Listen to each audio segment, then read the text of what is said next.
The opinions expressed by tonight's guest do not represent the opinions or position of Spaced Out Radio, syndicated carriers, or anyone associated with SOR Media. Listener discretion is advised.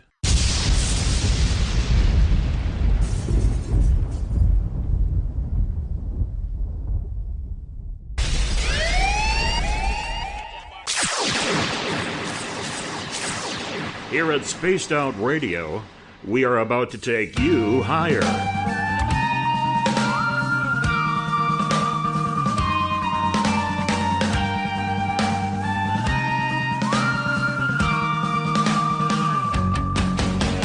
Broadcasting from the Rocky Mountains of Colorado to you listening around the world. This is Spaced Out Sunday with host Tessa Nicole Thomas.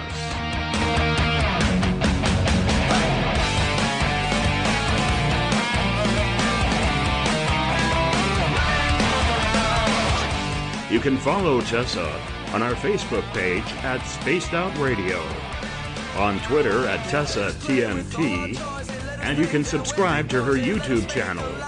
Go to youtube.com/Spaced Out Radio for the archive. But we break on command 'cause women rule the world.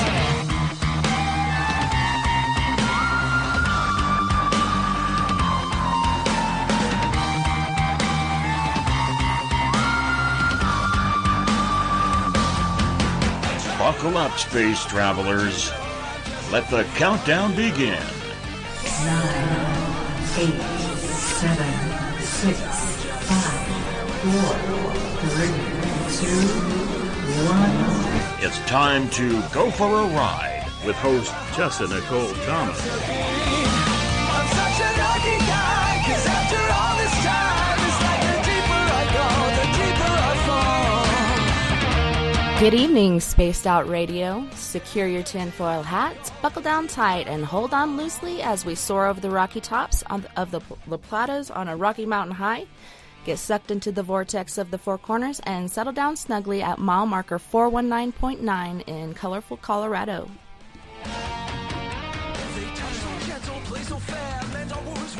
It is Sunday, November 4th, Monday, November 5th for those of you on the East Coast and beyond, and this is Spaced Out Radio. Hope you guys had a rockin' weekend, an awesome day, and an even better evening. I am your host, TessaTNT, and I am live tonight broadcasting from beautiful Fylth, Colorado.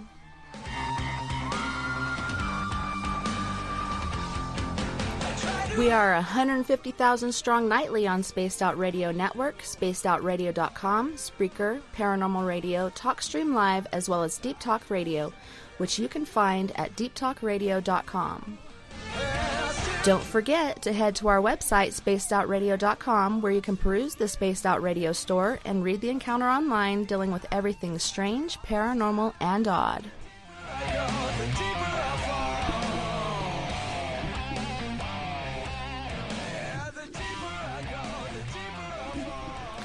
So tonight I have a treat for all my guys and gals out there. Tonight we'll be talking to and getting to know Alta and Cad Dillard.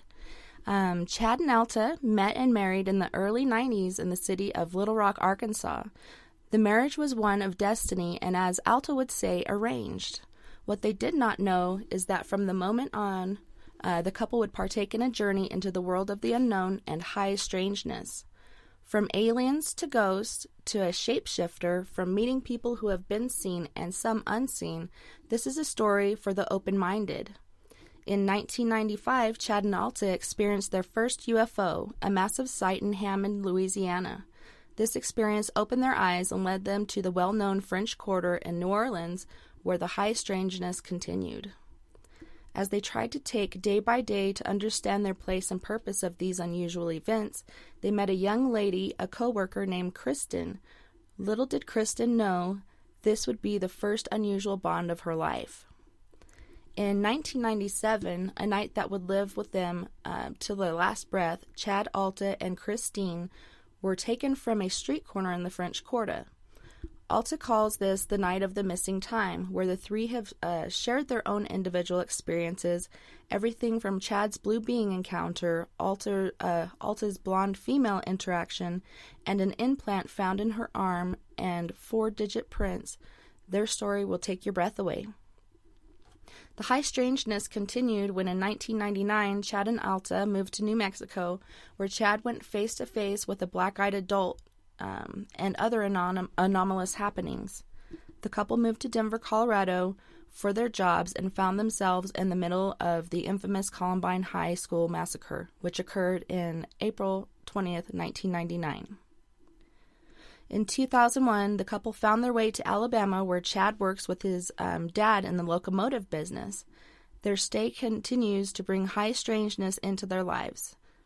The strange encounters continued, or should we say followed them, as they discovered a Sasquatch creature, ghosts, red orbs, lizard monkeys, and so much more. Chad and Alta encountered their second UFO while driving across Mississippi in 2012 and discovered that one of their family members has had a similar experience. The story gets more and more strange. How does this all play together? Well, they can't be sure, but what they do know is that it has happened. Sit back and listen, and Chad and Alta will tell you. So Chad and Alta, welcome to the show. I'm so excited to have you here tonight. Thank you so much for having us. We are just beyond happy to have this time with you. I've really looked forward to it.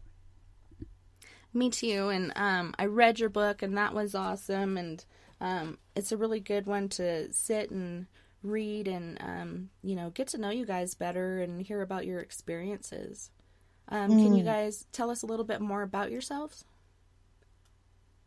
Well, Chad's handing it off to me, so I'll begin this, probably because I'm, first of all, 10 years older than Chad. I'm born in the 50s, of mixed native blood, French and Scottish as well, and but for the most part, raised somewhat alone in my world with my mom. I didn't really know my family any on either side, my mom or my dad's.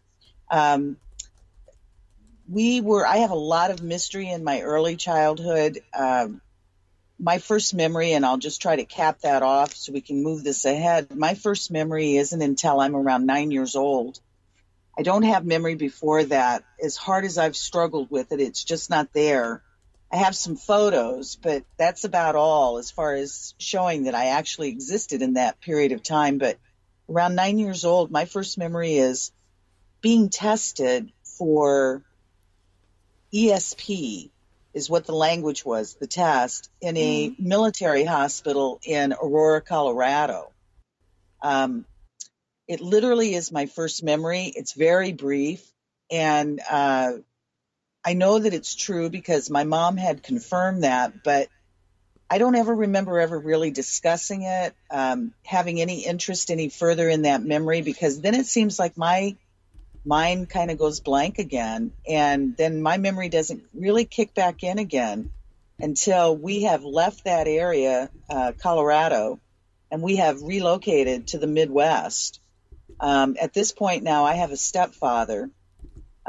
He was in my world for about 10 years. He passed when I was about 15. So from the age of 5 to 15. So we moved to the Midwest, and at that point in my life, it's almost like I'm waking up, and, I'm in a very, I almost feel like sanitary kind of environment, cornfields and really wonderful people, and a lot of rural as well as city, and, lots of friends of usually the people that, of course, that I'd become friends with, what have you, were all from that area. I was the outsider, and that was interesting because that's how I've always felt all my life. And I hear this from so many people, that those of us that feel different usually seem to be for good reason. I'm not quite sure what all that is. But so my beginnings, again, are very strange. Then it seems like I have a period of time of whatever is considered normal. In that period of time, I'm experiencing what I've kind of babied up a lot of the language just to get through so much strangeness in my world. I use the word high strangeness. I borrowed that term many years ago, and I've applied it to everything that I cannot explain, which has to do with a lot. But my high strangeness in the Midwest seemed to be what people would call ghost or apparitions. I use the word ghosties. But that almost seemed kind of normal in a weird way. It wasn't like I was walking around, expressing myself to the unseen necessarily, but it was part of my world. And I don't think that I really even questioned a whole lot about it. I wasn't exploring it. I wasn't studying it. I was just experiencing it. And then my mother made a decision. My stepfather passed. I'd started my first years of college, and my mom at that point decided to make a big move in her life, to leave the Midwest and then move to Little Rock, Arkansas. And that's what seemed to align me with, of course, many years later to meet Chad. I'll have Chad share with you his early experiences and maybe whatever his term is. I use the word high strangeness. I'm not quite sure what he calls all that. Right. Just weirdness. Yeah, just weirdness. Yeah, I mean, I get early years. There was one incident. My dad and my uncle and my grandfather, they were farmers in the Delta of Arkansas, and right outside our house was a soybean field. And I remember my grandfather, my dad, and my uncle out there one day, and they were, looking at these 3 burnt circles outside of our house in the field there, and they were probably about 12-foot circles, diameter, and just right in a row. And I remember them all just kind of complexed on, had never seen anything like this, and they'd all been farmers all their life. My dad and his second wife had some experiences where they had come home one day and furniture moved around. My brother came home and he was I guess kind of mid-teenager, and he said he'd come home, and I get home and he's like, the whole house was shaking, so kind of some ghosty things, but never anything just like major with me. So, but had always kind of knew that there was always something out there. Yeah, for sure. Go ahead, Alta. Tessa, sorry for the interruption.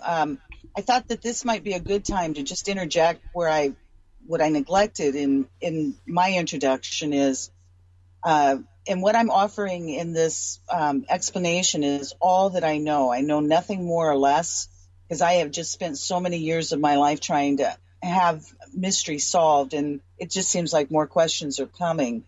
But if it be true what my mother would say before my mother passed, she passed in 1997, my mom seemed to have an awful lot of mystery in her past as well.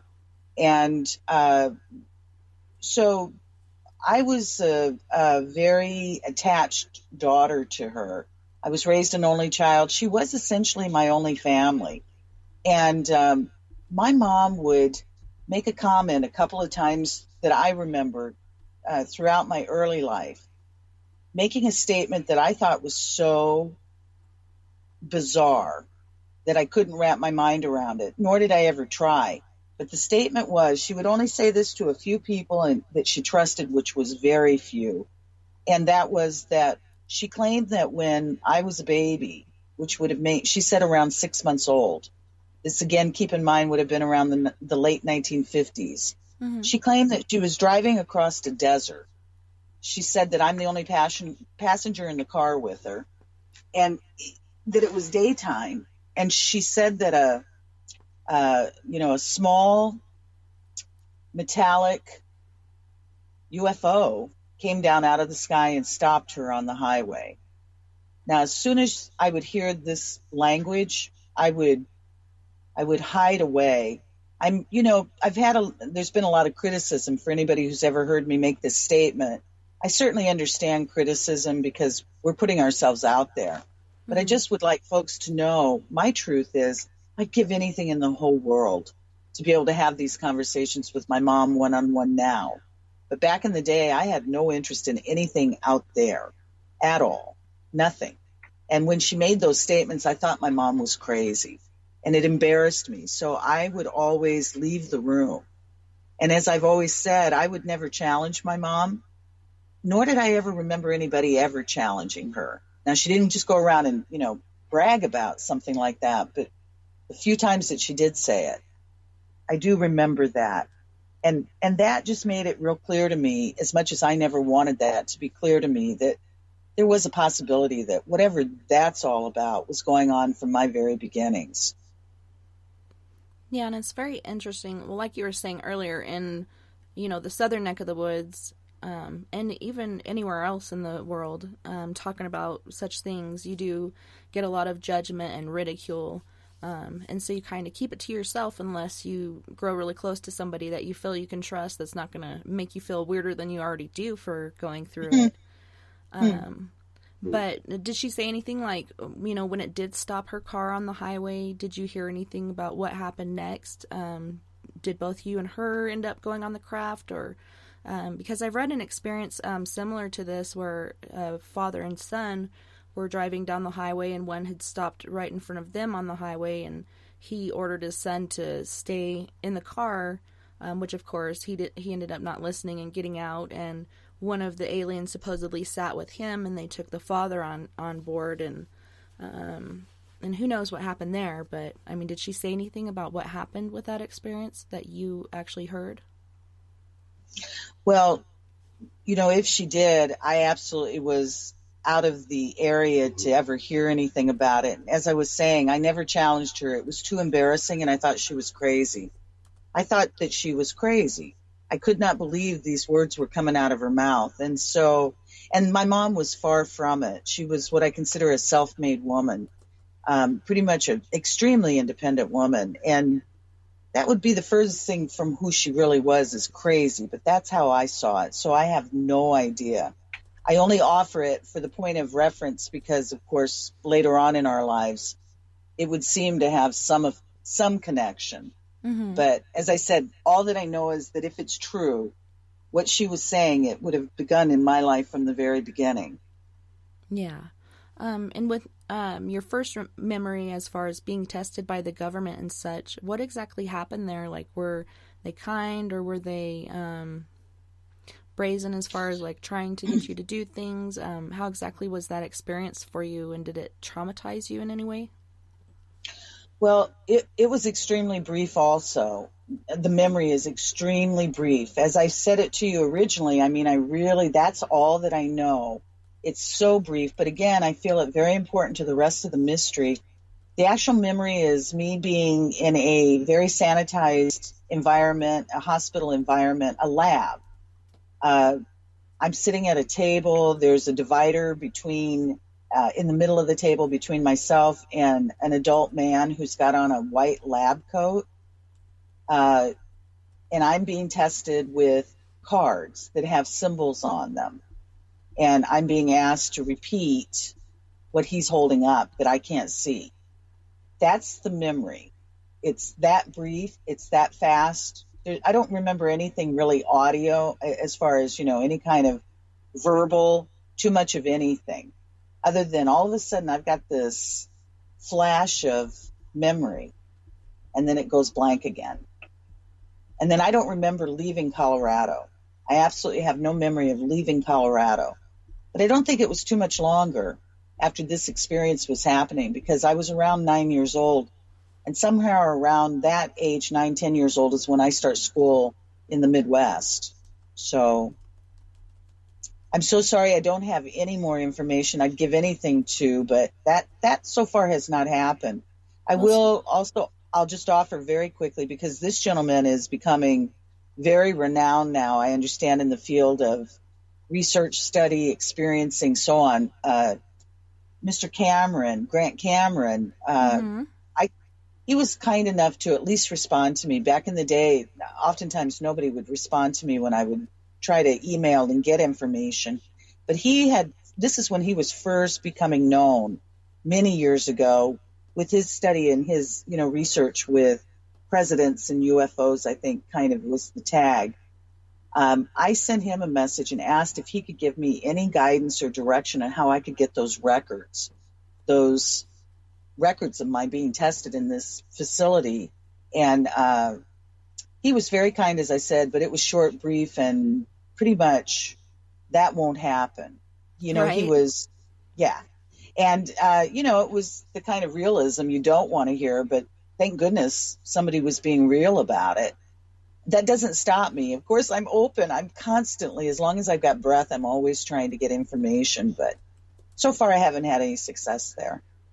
And I've noticed, like, with my siblings, certain traumatic events that have happened to them, they have no memory of it. So maybe there's a reason that you don't remember it. Your mind is trying to protect you from that because it was too much at the time. Maybe someday it'll pop back up. Right. But yeah, trying to get records from the government, good luck with that. Yeah, exactly. Exactly. Yeah. And to the best of my knowledge, because again, we've been questioned so often when folks have at least, cared enough to hear us or to be interested in what's been going on with us. I'll just offer this also kind of, again, just to tie that all off in a bow. To the best of my knowledge, but again, I don't have really any information on my family history. But I've never heard of military connection. Chad, he can certainly speak for himself, but are you aware of military in your family? I'm not. No. So that's always kind of an interesting dynamic also, is that neither one of us are aware of having military family. So again, who knows? Who knows? But keep in mind, it's around 1966, I believe, somewhere in that, 66, 67. And the words are, I'm being tested for ESP. I wonder how you got there. Like, did they have an ad, or did they come to your house and be like, we would like to test your daughter? Again, I have no... There? That's crazy. I know. Well, I absolutely... Yeah, your mom lived close to the hospital where this happened, so... Right. Yeah. Well, other than the fact that we lived in that area, I have no other information than that.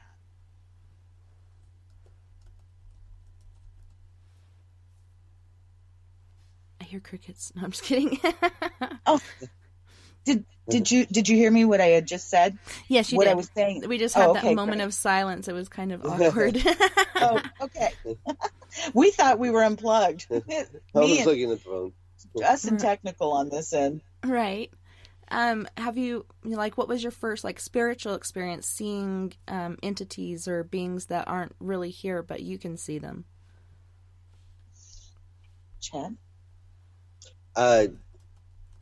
Not for me. I was, adulthood and, with our experience, like in 97 or 95, but nothing early.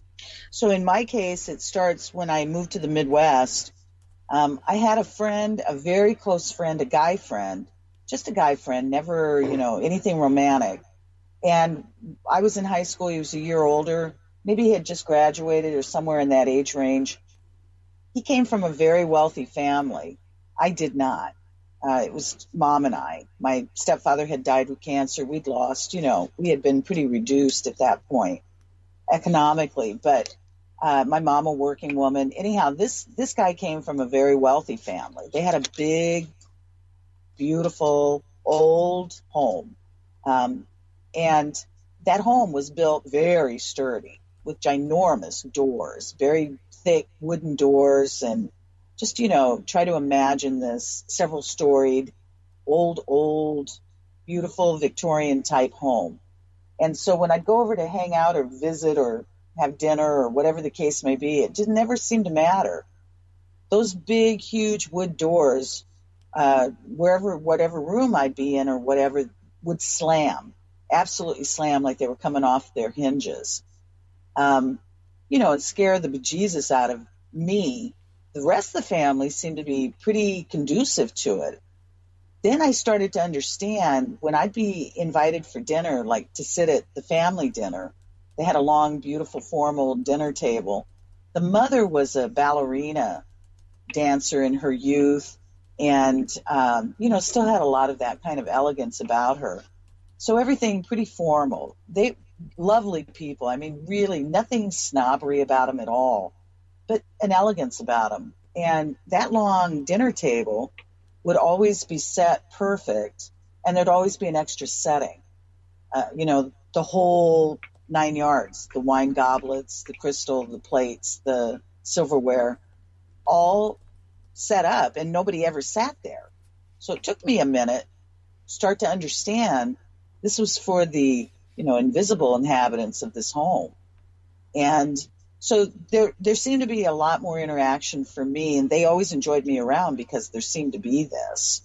And then one time there was a couple of experiences in the home that I lived in that my stepfather died in. I actually was holding him when he died. I had become his caregiver while he was going through cancer. He wanted to die at home. And so that's, a whole another story. But the bottom line is he died in the home.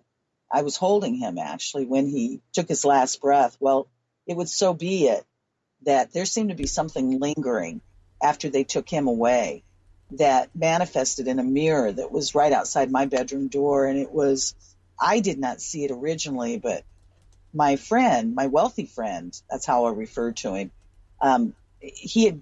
He was there at the home. There were many people who had come to visit, and whatever it was that was in that mirror scared him so badly. Now he's in a home of ghosts, but whatever that was scared him so badly, he left and would not come back in that house.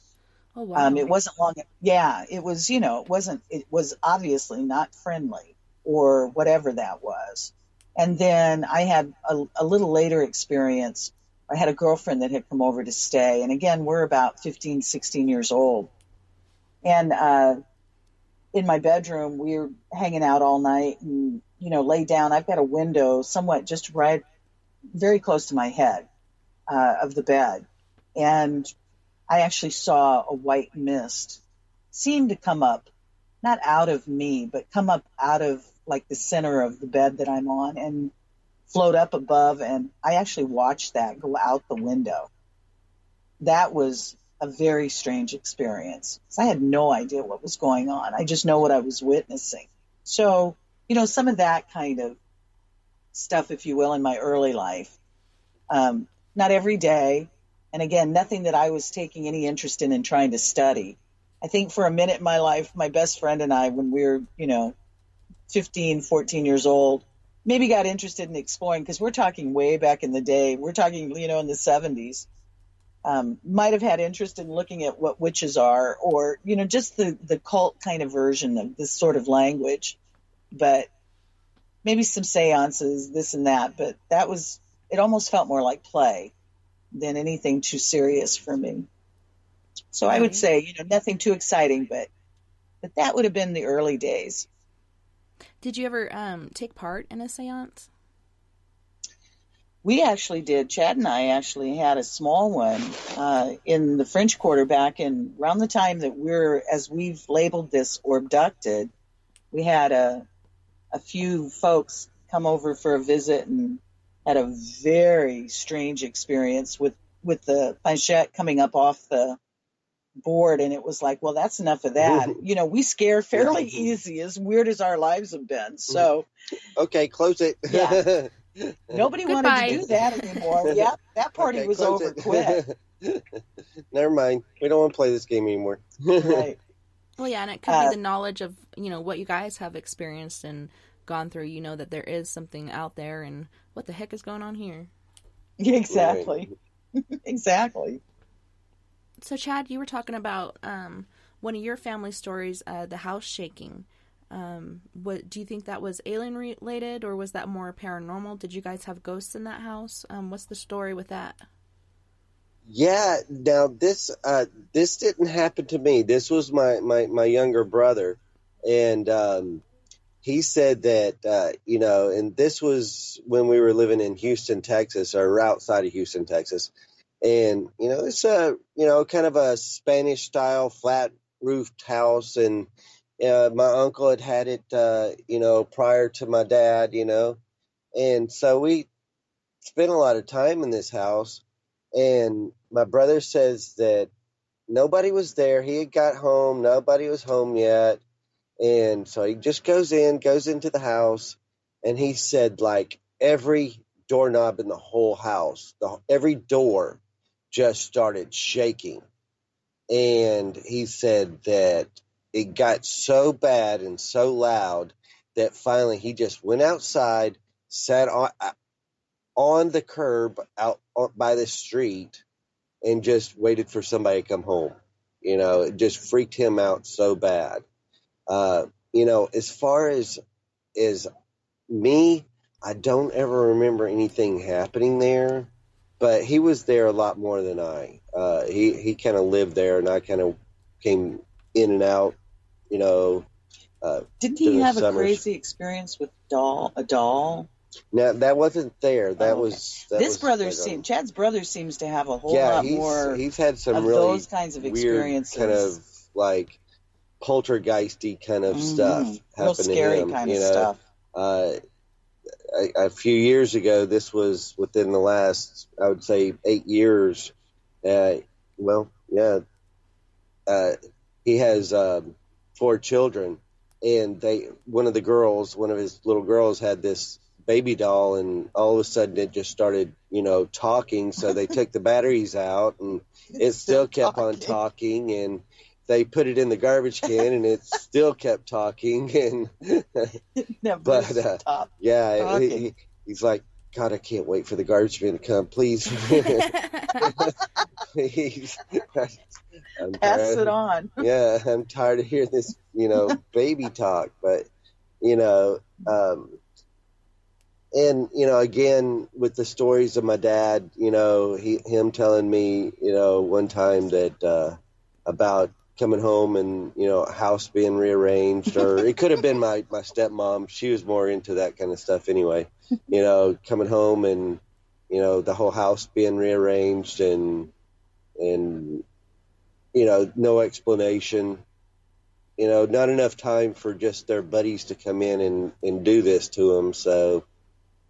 And, as Chad's talking about his dad's history and his brother's history, having more of this kind of interaction, the Houston period in his life, this is prior to Chad and I meeting, or before Chad and I met. It's interesting because we just did an interview this last year, I think it was. And while Chad is talking about his dad's house in Houston at the time, Chad uses the language of, I think he refers to it as a big house. And all of a sudden you hear very clearly, and again, this has never happened to us before in all the years we've ever been public or interviewed or audios, you hear a very distinct male voice. And I mean, it's just as clear as what I'm saying right now. Bounce back immediately after Chad says big house, you hear this guy, and it's a very different voice than Chad or the host, saying big house. And it was like, is this the ghostie that has been there all these generations that, is still piping in, and doesn't matter how old Chad gets, they're still there, still interacting? It was just really weird. Because this guy caught it, of course, on his editing and then sent it to us, and it was like, yeah, that's very distinct. Yeah, you guys had sent me a few videos of different portions of interviews, and a couple of them said file was not there, but there were a few that came through, and you could hear this voice, and it was just crazy sounding voice. Crazy. I'm trying to see if I can pull those up, because one I think was talking to you and about somebody protecting you. Oh, you know what? I'm so sorry about that. I should have come and sent you another message. I inadvertently sent you the wrong one. Jason, the host of that show, had sent that to me so that I could hear. I think he thought I'd never understood what EVPs were, because it wasn't normally happening to us. So he chose to send something, and I inadvertently sent that to you. That's not us at all. That's another show Oh, okay. that he's hosting with some other folks and a box, whatever you call these that folks use that speak Ghost or box, yeah. capture. Thank Yeah, you. ghost box. That's that word. Yeah, and so actually, what I sent you was where you actually see Jason, the host, as you can see him because he's on audio, he's on video, and you absolutely see it in real time, his reaction when this very bizarre, I call it an electronic growl. I don't know what to call it. It is so bizarre. Comes over the Chad talking while Chad's talking about something here in Louisiana called the rougarou, which is, for lack of better words, what I call a swamp werewolf. And Chad's describing this, talking about they're just about to have a festival. As soon as he starts to talk about it, this very bizarre sound comes over Chad's voice, and you see the host absolutely reacting to it. And then a few minutes later, I'm speaking, and while I'm speaking about it, this very distinct growling, I mean very distinct, like something is standing right at my window growling, rolls over the top of my voice. And then you hear his co-host, she actually interjects with, because she's in another state somewhere, saying, I heard all of that. And then she's repeating the growling, what she's hearing. And I mean, it was just very bizarre. These things have never happened before. Yeah, this one looks like it's 10 seconds long. Is that the one you're talking about? And it's got a picture of, okay, we got Jason Bland. Is that the one? Right. Now, there's two of them. The first one that I sent would be Jason. His face should be on the front again, but that's not our show. The second one that I sent you would be Jason again, and you may see our cover of our book. Yeah, the word in the background. On it. Right, that's the one. Okay. That is just that very weird electronic sound. I can pull that up really quick just so our listeners can hear it. Hold on. Awesome. And then if anybody ever cares to hear further, a few minutes later in that interview, right after that happens, is when you actually hear the growling over me. I didn't have that clip. But. Okay, let me turn this up. Getting it ready. All right. That was what they were referred to down here as the swamp wind. And there's also what they called... What the heck is that? Yeah. Oh my God. What is that? That was like that growl thing you were talking about? Yeah. Well, that's the first one. That was something that I can't distinct what that sound is. I call it that electronic, well, I don't know. Growl snort. But then a few minutes later, in that same interview, right after that happens with Chad, while I'm talking, you actually hear growling. Yeah, and that's the one that gives me the Dropbox error 404, cannot play, file not there. Yeah. No, actually, that's a different interview completely. Mm. The growling, yeah. The problem we have is because I don't understand computers, so I don't know how to get that snippet of it out of the interview to send to you.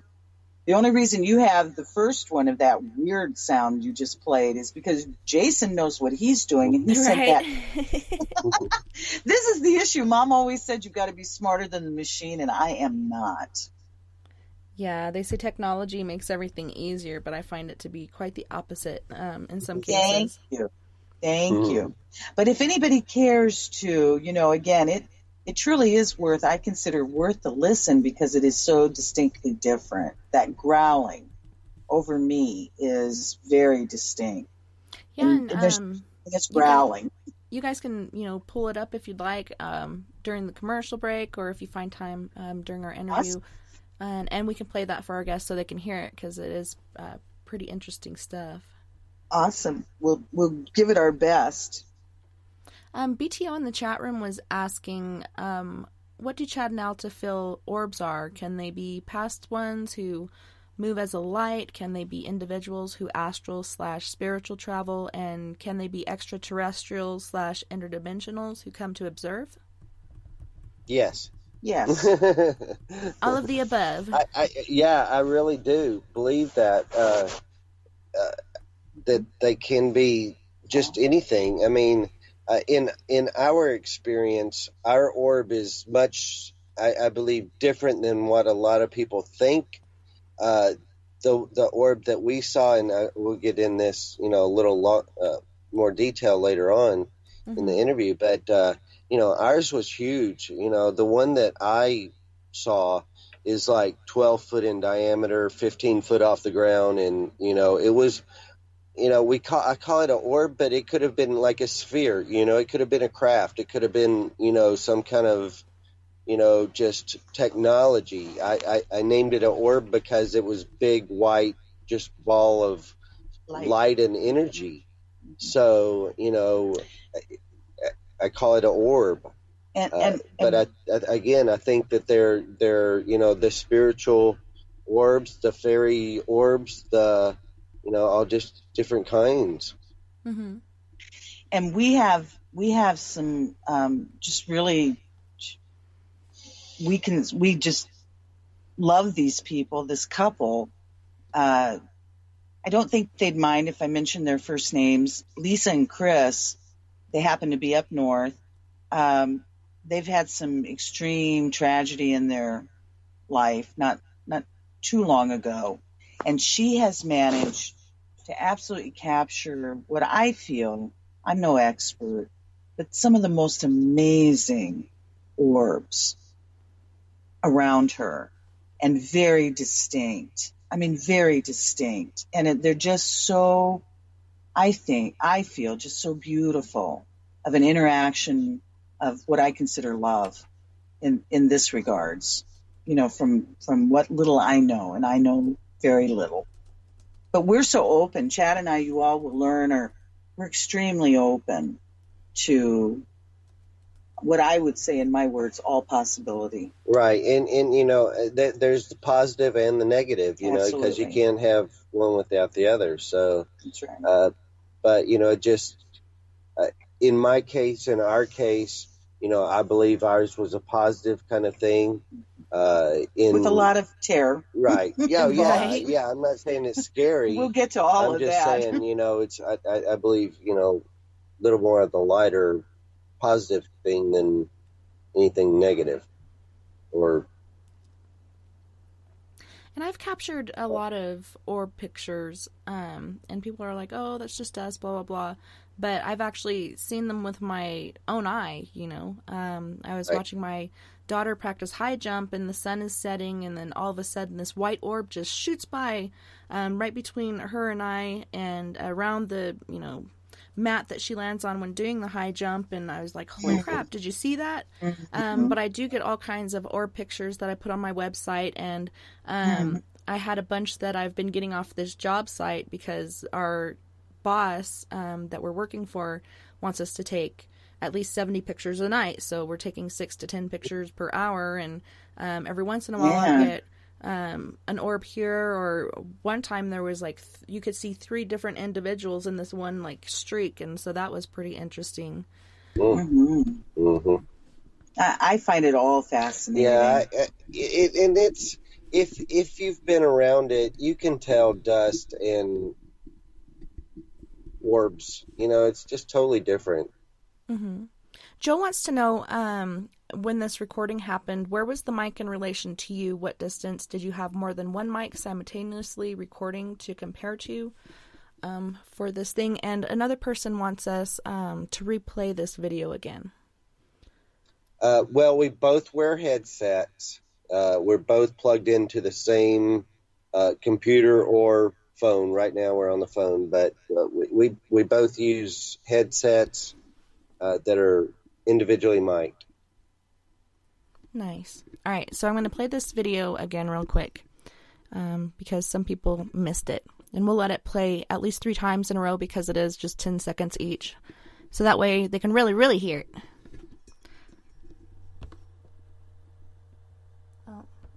Two down here is the swamp witch. And there's also what they call, but was what they were referred to down here as the swamp witch. And there's also what they call, but was what they were referred to down here as the swamp witch. And there's also. That's so interesting.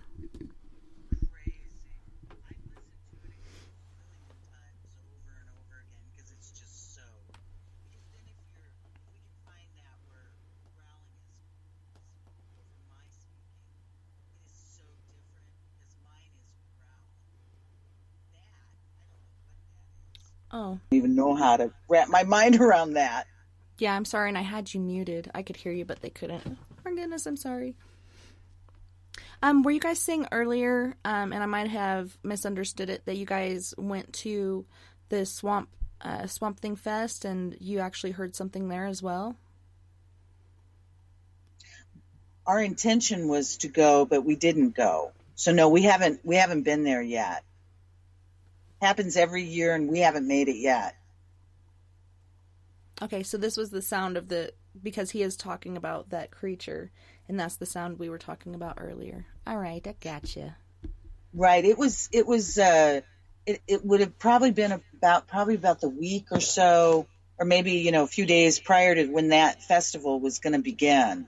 So Chad was using the opportunity to, let folks know that this exists down here, and that, it's known as the Rougarou, and that was sort of the intention of bringing the subject up. We thought we would be attending at that point, and, it worked out where we didn't make it. But that's why the subject even came up, and then all of a sudden we've got all this extra added sound effects. Like, okay, this is really weird. And BTO is saying it was a weird sound, sounded alien to him, not demonic or a hissing sound. Mm-hmm. Yeah, it's very different, almost electronic kind of language. Or this just makes me more determined to find that growling over me, because mine is growling, and as I said, I have no idea what this is. Yeah, very interesting. And you guys had another UFO encounter before the main one that we're going to be talking about later. Can you tell our listeners a bit about that? Well, this happened to us in 95. We had not moved to the French Quarter yet, or into New Orleans. This was in Hammond, Louisiana. And we're coming into town evening time, but it was still kind of pretty light outside. It was early evening. And we had come around this bend in the road right as we're getting into town because we kind of lived outside of town. So we're coming into town, we get around this bend of the road, and there's this big group of big tall pine trees, and we get around that, and there's the local Walmart shopping center kind of thing. And off to the right, on the passenger on Alta, I'm driving, we look up, and there's this craft, or this something huge. And when I say huge, it was bigger than the Walmart. It was bigger than the parking lot. It just massive. I believe pretty low to the ground, like below cloud level, and moving, but not moving very much. Almost stable, but kind of moving very slowly. It was very dark, very flat. It was kind of like almost rectangle shaped, but not as wide on one end as the other. And 2 or 3 lights on the front, 3 or 4 lights in the back. And we look up. I kind of look at Alta. Alta turns back to me. I look back up just one more time to kind of, did I see what I think I see? And I saw what I thought I saw. And I kind of turned back around, because I've got to, we're moving.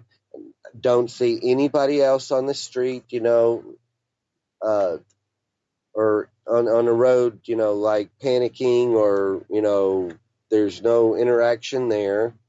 Like we were the only ones to see it. I kind of focused back onto the road like, okay, well, if I don't look at it, if I don't acknowledge it, it won't know I saw it. That's kind of what goes through my brain. And I believe Alta had the same kind of experience go through her brain. But just... Except his description, you can hear probably, big difference between the way we describe things. In my case, my description of that experience was I saw it for a brief flash because it was so massive that couldn't exist. I shut completely down. My mind, again, just explaining our truth, the only way that we remember it and how we experienced it. The behavior I cannot account for because, again, my behavior when I discovered my mom making statements about craft, UFOs, and I just shut down and I would disappear from that. So that's exactly what I did in that car. My head jerked away immediately, looking directly at Chad. Now I'm turned sideways because I am not going to acknowledge that. That's not happening. So right. if I don't acknowledge that, that's not there.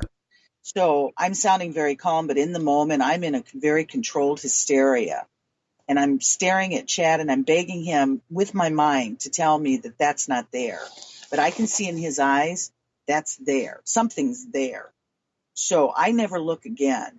I can't begin to tell you its shape or anything of that nature other than it took up the sky. And that can't happen.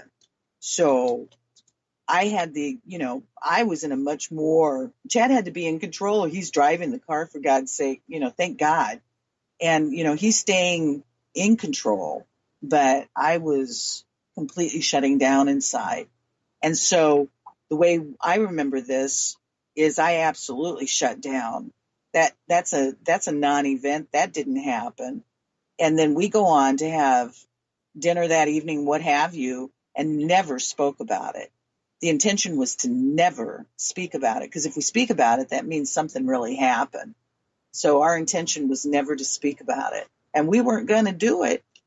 And then the next morning, off to work we're going, and I think it was on the radio. We turned on the radio, maybe the local radio, and it was an announcement that others had seen this as well and had called it in. So now all of a sudden, our non-event was a real event. But once again, we heard that, we took note of it. Now, this was in 1995. We decided right then and there, we're never going to talk about that. I didn't see nothing. Yeah, didn't see nothing. I don't know what you're talking about, Willis. That's right. We're just going to... Nothing going on here. Yeah, that's right. Nothing to see here. Let's move along. Yep. Move right along. So, that's right. And in a really relatively short amount of time, like no time, it seems like, we then came up with a brilliant idea. Let's move to the French Quarter. And then, oh, my good Jesus, that's where everything seemed to, really manifest itself in all form of anomalous, all form. I would like to, if I could again, I'm so sorry for the jumping around because I'm trying so hard to stay linear with, the conversation and what's happened to us. But I think that this is as important as anything else. Other folks may not agree with this because most people seem to be interested in that event that took place in '97, the Orbduction. Mm-hmm. But I'd like to mention is, I don't know how much time we have. I'll just get it said.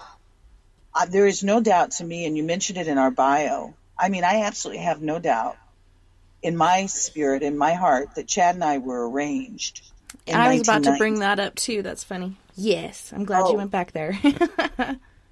Right. Well, we're here for you, so you guide us, whatever you'd like to, discuss and all. But I just wanted to make note of the fact that there's never been any doubt in my soul that Chad and I were arranged in 1990 on Valentine's Day. And as romantic as it sounds, and ultimately 28 years later, it's still romantic because we are still together. But there was no doubt to me. The high strangeness that was involved in us being arranged is, I consider, mind-blowing. Yeah, I thought it was interesting you guys were supposed to be set up on like a blind date or whatnot, and you're thinking about the age, nah, this ain't going to work. And then you go out that night not wanting to be alone, and tell us what happened from there. Right. Everything I did was completely out of character for me, completely. I'm very social. I love to play and hang and party and, back in the day. And again, I was 33 at the time. Take note, Chad was 23. So I'm 33. I've never been married, no kids. I have to be honest, I wasn't interested in either. At that stage in my life, I'm just kind of getting along with it. So it's Valentine's Day. I'm on a new job. I hate the job. So I'm just a miserable little girl. And all of a sudden, this guy I work with decides, I don't need to be alone. I need a blind date. And I'm saying to dude, I've never had a blind date. I'm not interested in that either. Well, he doesn't care. Thank goodness. He makes a phone call right in front of my face. He starts describing me. And as I've said before, at that time, as I'm hearing myself being described, I'm thinking, dang, I don't sound so bad. I'd need me. And so I'm kind of enjoying hearing the compliments that I'm hearing about me, sort of changing my mood a little bit. Not really. Because next thing I know, the guy he's talking to sounds like he's interested in the date, but he can't make it because he's got to work that night. Well, now dude hangs up and I'm just real, not happy with myself. Don't want a blind date, can't get a blind date, can't make me happy. I'll just go eat worms. So I leave work. I make up my mind. Yeah.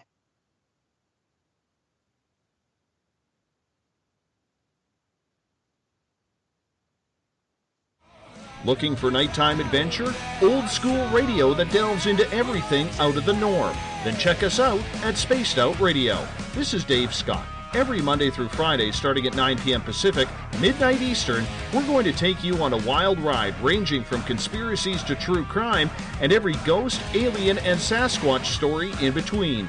We're always live, and we're always interactive with you. So join us at spacedoutradio.com, where together, we own the night. Hey, guess what? You can now get your brand new Spaced Out Radio swag at spacedoutradio.com. We've brought the store back with all new items for you to pick out and pick up for yourself, your family, or friends. T-shirts, hoodies, hats, we got it all. All you have to do is head to our website and click on Store. Choose what you want and it's shipped to you. The Spaced Out Radio store is right there for you. Come shop with us at spacedoutradio.com. Then we can own the night together. So, you love talk radio? Then you'll love TalkStreamLive.com. TalkStream Live is always on, 24/7 with the best streaming talk shows. Find your favorite talkers and discover some new ones. It's free, readily available online or on mobile with any smartphone or tablet. Finding your favorite talk shows all in one place has gotten a whole lot easier. Just go to TalkStreamLive.com. Be sure to download the free apps from Google Play or the iTunes App Store. On the first Tuesday of every month, I encourage you to come along for a journey with me, Geraldine Orozco, on The Spiritual You.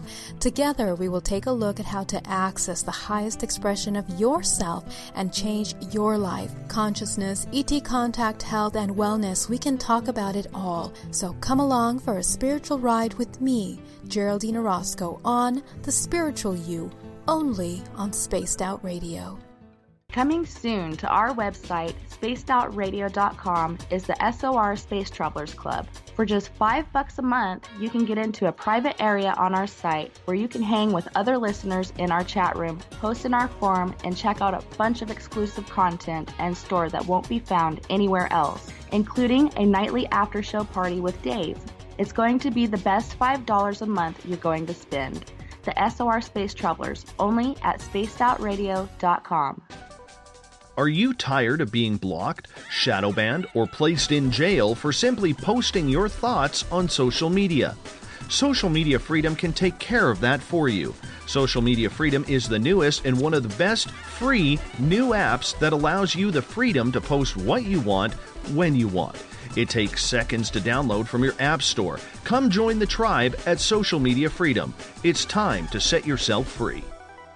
Visit purpleplates.com today. For over 40 years, the Purple Energy Plates have been delivering amazing results for their many customers. Inspired by the great genius Nikola Tesla, the harmony, healing, and energetic effects of the plates have proven over and over to be beneficial and often miraculous to thousands of customers. Check their site for daily specials and choose from their many energy products. You won't be sorry. Visit them today at purpleplates.com. If you're heading to Vancouver, make sure you stop by the official bar of Spaced Out Radio, the Moose Vancouver. It's the place to party in YVR. At the corner of Nelson and Granville, the Moose Vancouver is always up to speed with a kitchen staff that serves great food. All food on the menu, $6.95 to $8.95. There's a reason the Moose Vancouver is recognized as one of the hottest spots on the West Coast. Get your horns up for the Moose Vancouver. Hey, this is Canadian Paranormal Investigator Mike Moore. The third Wednesday of every month, I'll be teaming up with Dave Scott to bring you Ghosts of the Great White North. Each month, we will bring on guests from across Canada to discuss their ghostly encounters. Canada is a paranormal hotbed with stories you've never heard, so we're going to bring them to you. So get comfy on your Chesterfield, grab a donut, and join us, eh? A timepiece is a reflection of who you are, and what better way to show off the real you than with an Escape watch. Escape is a lifestyle brand accessorizing your days and nights. Choose to escape and create the life of discovery that you deserve. Dream, play, unite with your own personalized Escape watch. Head to escapewatches.com. There is no time like the present to enjoy your escape. Use promo code SMF2017 for your 20% discount today. We're bringing scientific thought to the paranormal. Hi there, this is Spaced Out Radio scientist Chris Cogswell. Join me, Chris Zuger, and Dave Scott the second Wednesday of every month, where we break down the who from the woo when it comes to everything paranormal. We'll investigate and try to bring sensible answers to those straight and sometimes outlandish questions people have. Hey, not everything has an answer, but we'll do our best. Listen in to Reality Paranormal only on Spaced Out Radio. Hello, this is your guitar man, Ron Bumblefoot Thal, and I have to tell you, I love the response I get for Little Brother is Watching from Spaced Out Radio fans. It's amazing how music can inspire and make people think deeper about what's going on in the supernatural world. You can head over to my website, bumblefoot.com, to check out my music, my guitar workshops, my touring, even check out some of the hot sauces that I'm working on. And make sure you keep on listening, because with Spaced Out Radio, you know Little Brother is watching. Looking for a place to advertise at a very reasonable cost? Look no further than Spaced Out Radio. SpacedOutRadio.com has an advertising tab that you can click to check out our daily, weekly, and monthly packages to play on the radio, or our website including social media. From commercial spots to banners, we have it all. Check out our competitive pricing today.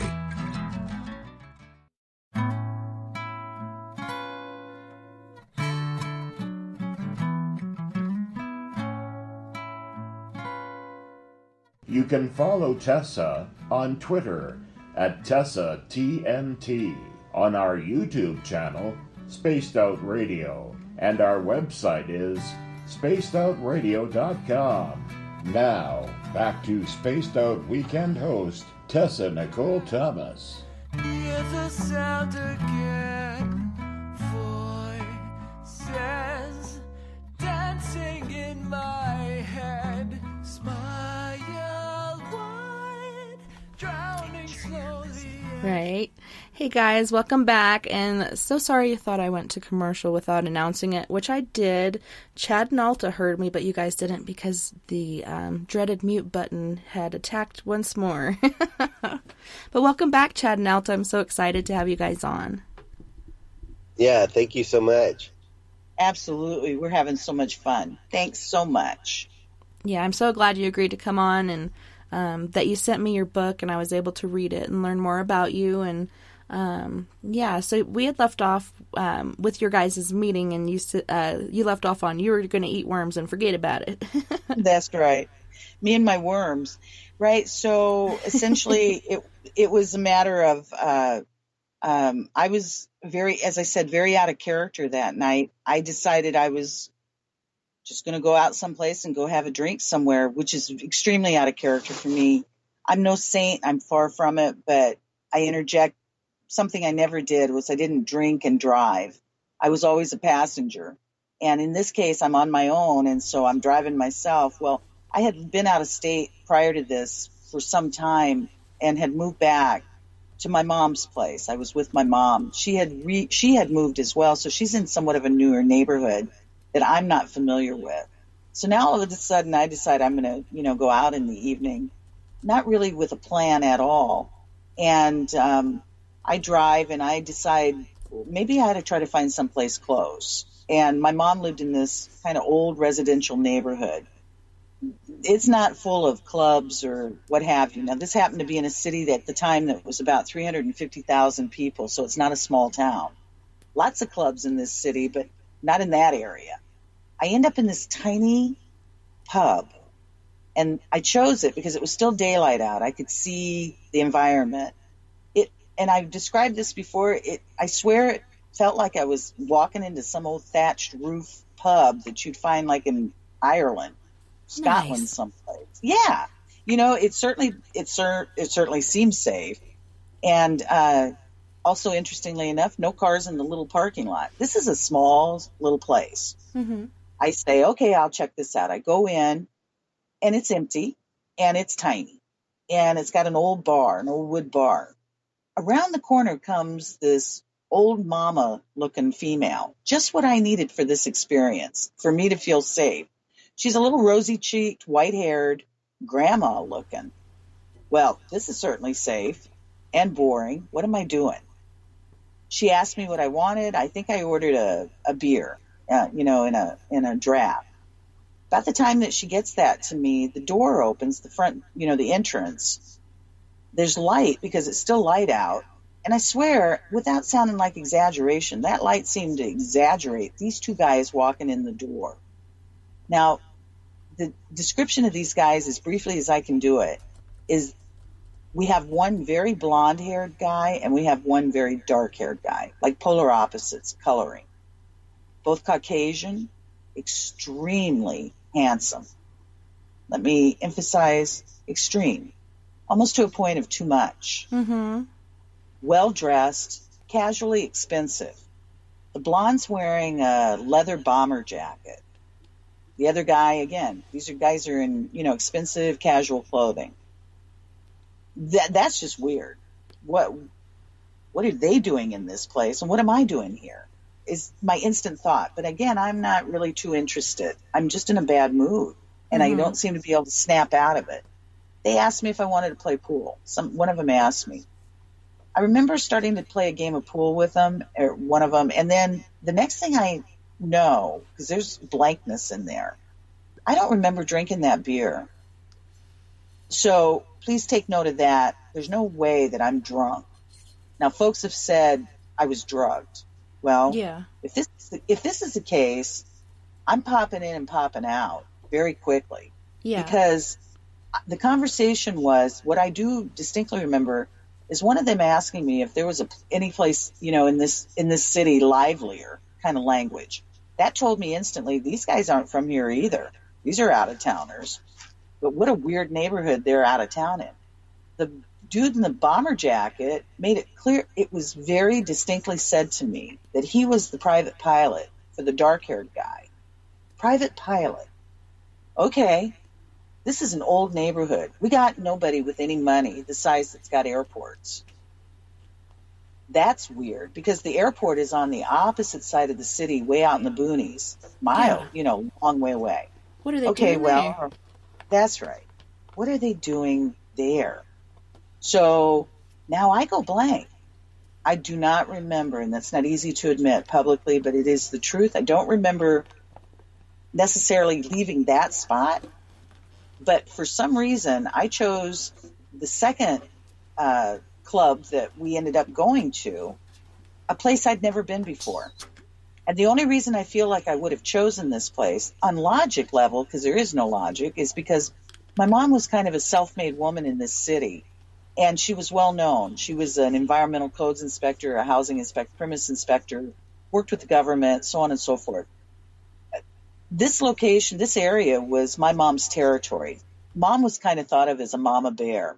She was known as a mixed native woman, elder kind of woman, educated, so on. So I felt like it had to have been my choice to go there because I'd be protected. Whoever owned it, people who own it know my mom. It's silliness, but that's what I was thinking. So we end up at that place. This place is a huge sports bar, more centrally located in the city, or at least more in that direction.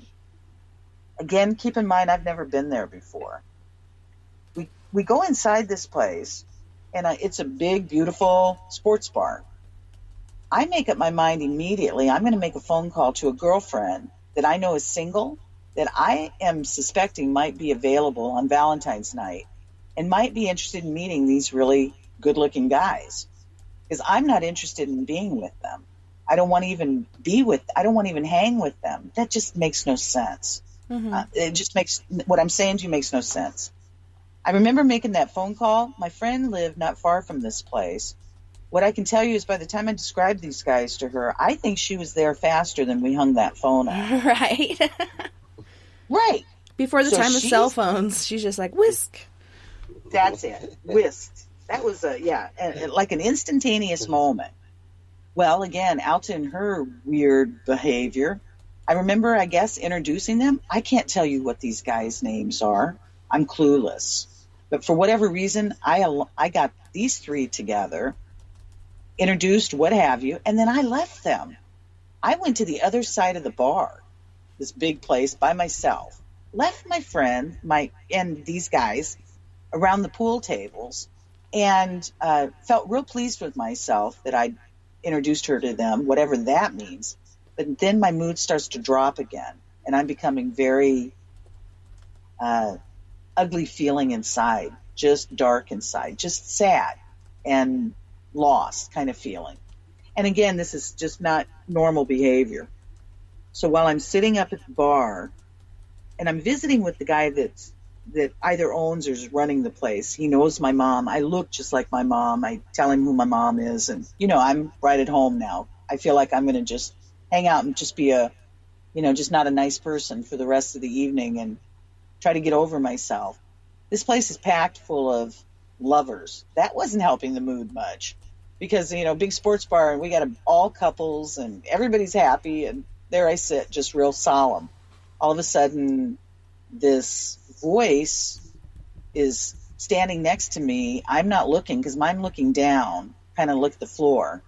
And I hear this guy's voice ask me if I want to play pinball. And I start to be very ugly to him because I hate pinball. And in the mood, I just wasn't nice. But by the time I looked up at this face, I got this sweet, beautiful smile. I got these real pretty blue eyes. He's tall and very slender. And he's just cute. And he has a nice voice. I'm thinking, get over yourself. So we walk over to the pinball table. We start to play pinball. And then we get around to, finally, names, introducing ourselves. I'll have Chad pick that part back up. Yeah. We played the first game, and she goes, well, what's your name? And I said, well, my name's Chad. She goes, do you know a guy named David? I'm like, yeah. Did he call you today? I'm like, yeah. Well, I'm Alta. I'm the one that we were supposed to have. And, I at that time I worked at a, kind of a hole-in-the-wall oyster bar, and it was nothing but guys that worked there. So, after work, none of us had dates because we all worked, So we decided to go over to this pub, this sports bar. First time I'd ever been there, and, we're going to go there and play darts. Well, me and my buddies, we get there, and my buddies go and play darts, and I get over there, and I'm like, well, I don't want to go play darts. I don't want to play darts. I want to go play pinball. So, I leave all my friends, and there's 8, 9, 10 of us, from the restaurant. And so I leave all my friends and go over by myself to play pinball. And, I see Alta, and like I said, we play the first game. She goes, yeah, well, my name's Alta. I'm the one that you were supposed to meet. I'm like, wow, okay. So we hung out, ended up coming. I was still living with Mama too about that time. So, but my mom also had a boyfriend, so she was always at her boyfriend's house. So we go to my house, and no hanky panky or anything like that. We're chilling out. We stay up pretty much all night long. My mom comes in about 5, 6 o'clock the next morning, and to get ready for work, and we're sitting there in the living room. I'm like, hey, Mom. I'm like, this is Alta. Alta, this is my mom, Janice, And she goes, well, okay, hi, and goes off to, get ready for work. And all of a sudden she calls me back. She goes, Chad, she goes, does that name sound familiar to you? I'm like, no. She goes, well, that's my dad. That's your grandfather's name. He goes, wow. Of course, now I always knew him as Papa, first name George, but apparently his legal first name his tombstone. Was Alta, or is Alta. It was Alta George Duncan, but he thought Alta was so feminine he never used it. So, none of us kids, nobody really knew his first name. And so I'm like, wow, that's crazy. So I go back into the living room, and I tell Alta, well, hey, guess what? My grandfather's name is Alta. And she's like, okay. Shut up. and I'm like, it's Alta Duncan. She goes, well, Duncan. She goes, that's my mom's maiden name. So essentially, I married Alta Duncan, which is my grandfather. And Chad's grandfather is from Arkansas. Right. To the best of our knowledge, there's no Indian in the family, no Native in the family. I'm from the Southwest, from Indian Territory, if you will, reservation area. Understanding, to the best of my knowledge, there's no Arkansas in our family. So just the high strangeness beyond high strangeness of the fact of these names being identical. And because I can't explain anything, and I've just had too much mystery and I don't like it, that I absolutely freaked out inside. Chad had no idea, but I was freaking out inside. And I had made up my mind, and I'm honest to admit it, lots of bad behavior on my part.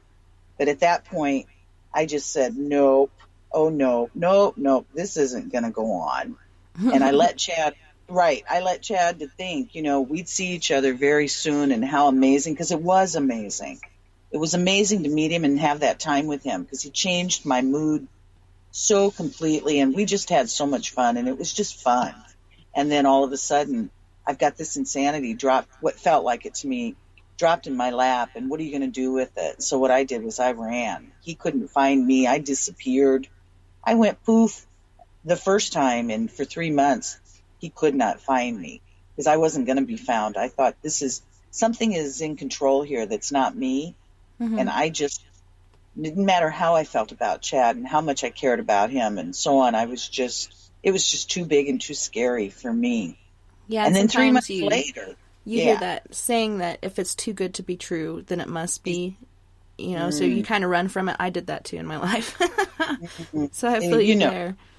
That's right. And plus, I could never get past the fact that I'm the one that had the experience with those two, for lack of a better word, men that were very much responsible, no doubt to me, of making sure that I was there, that I got to that spot to meet Chad.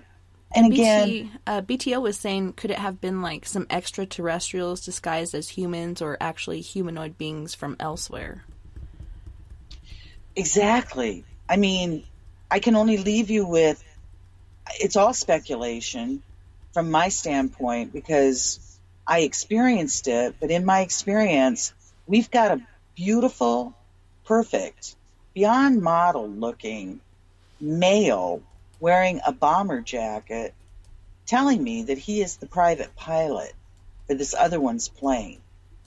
Now, that's just too weird. That's just too weird. You know, and here out is, you know, she's got, you know, the opportunity to, you know, be with these, you know, moneyed people, but I come along and here I am in my, you know, funky oyster blue working. jeans and, you know, oyster shucking, fish frying, you know, I'm sure I smelled like a grill, you know, or a fish fry, you know. No, never. And, you know, she ends up, you know, us connecting, you know, instead of, you know, that whatever pilot that was. We don't know. We just don't know.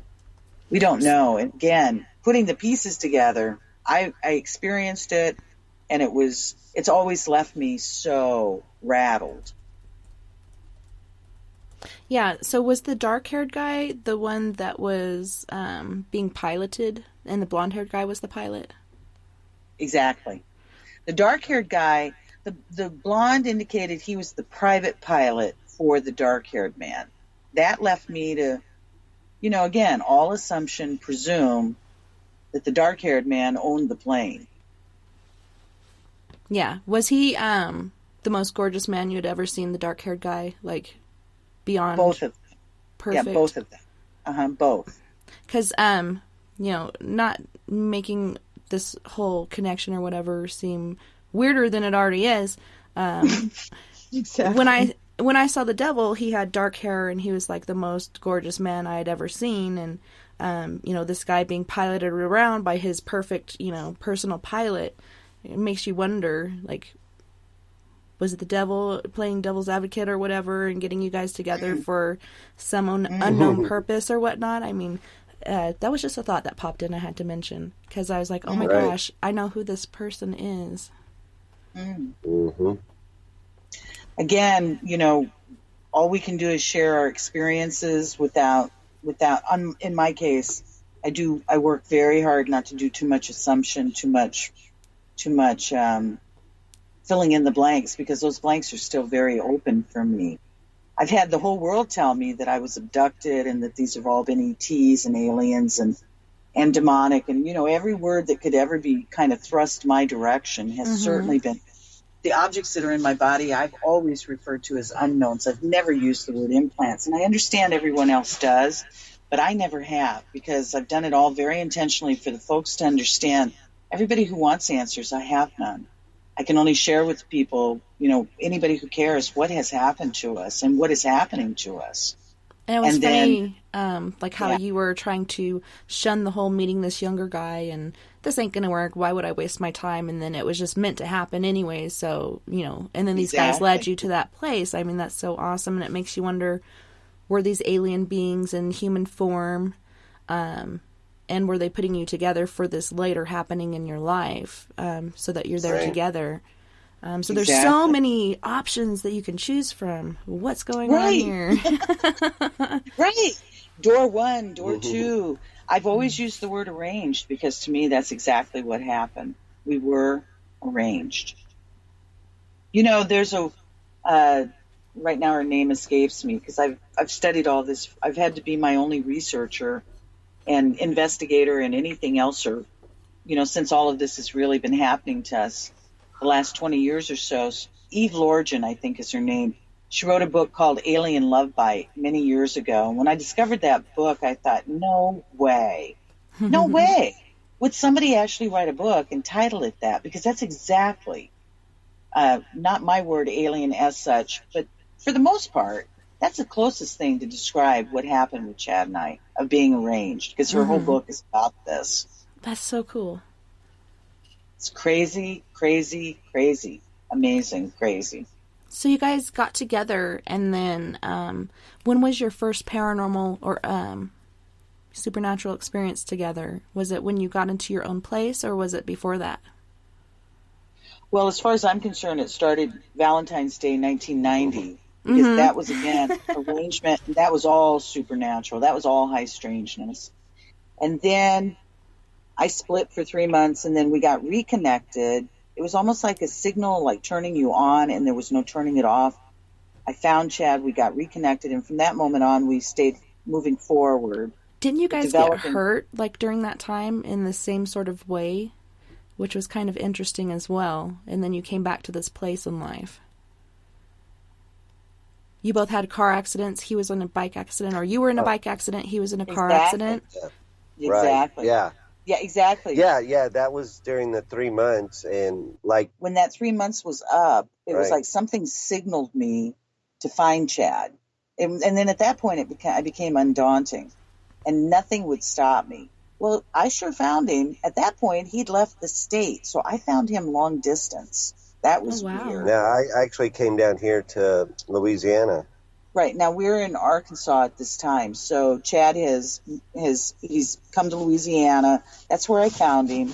At that point that I found him, he had just, you go ahead and share. Yeah, I just been in a bad car You've accident. just been in a car accident with my uncle and was going to be heading back to Little Rock the next day. He was beat up, but not hospitalized. Yeah, I was just kind of beat up. Yeah. So he was 24 hours when I found him of literally returning to Little Rock. I tell him, I'll be here, Chad. I swear I won't run. I won't run. I'll be here. I can't wait till you get back. I'm so sorry you've been hurt, but I'll be here. Okay. I think he actually believes me because I believed me. I certainly intended it. Well, on that very day, I got a guy friend, just a buddy, who's got a motorcycle, and he asked me if I want to go riding, and oh yeah, it's a beautiful day. I want to go riding. So he forces me to put a helmet on. That made me infuriated because I didn't want to wear a helmet. Had to. Put the helmet on. I got a face shield. It's, a big helmet with face covered and so on.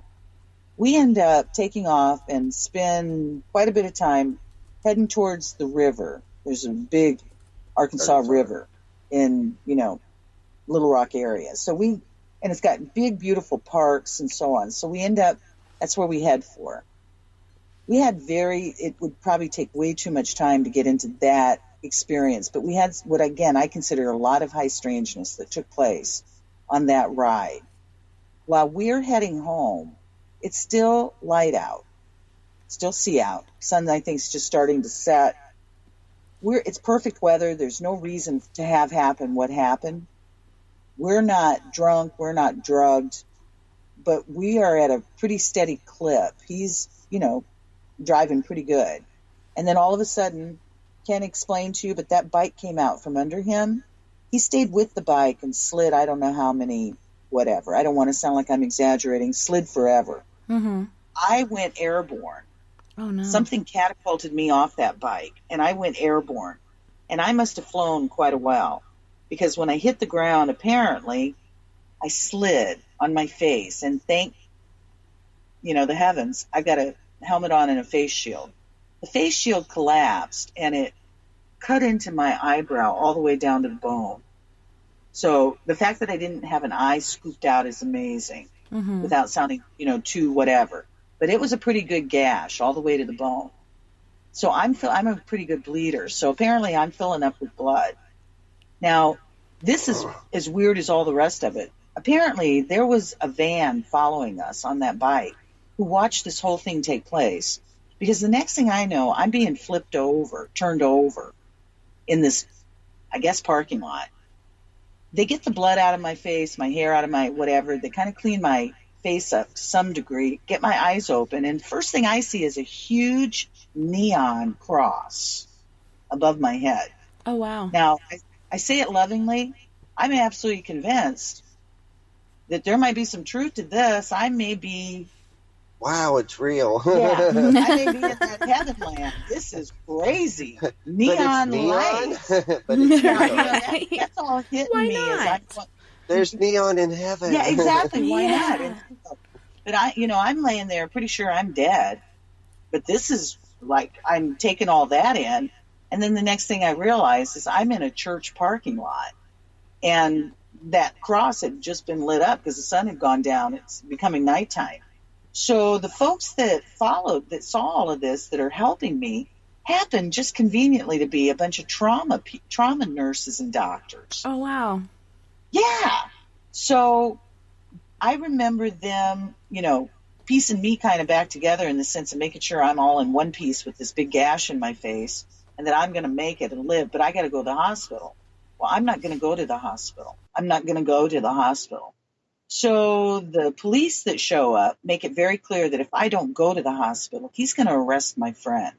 Now, I don't know how he gets away with that. What the heck? That's right. That intimidated the stuff out of me. So I got to go to the hospital. So they take me. I don't do hospitals. Me neither. No.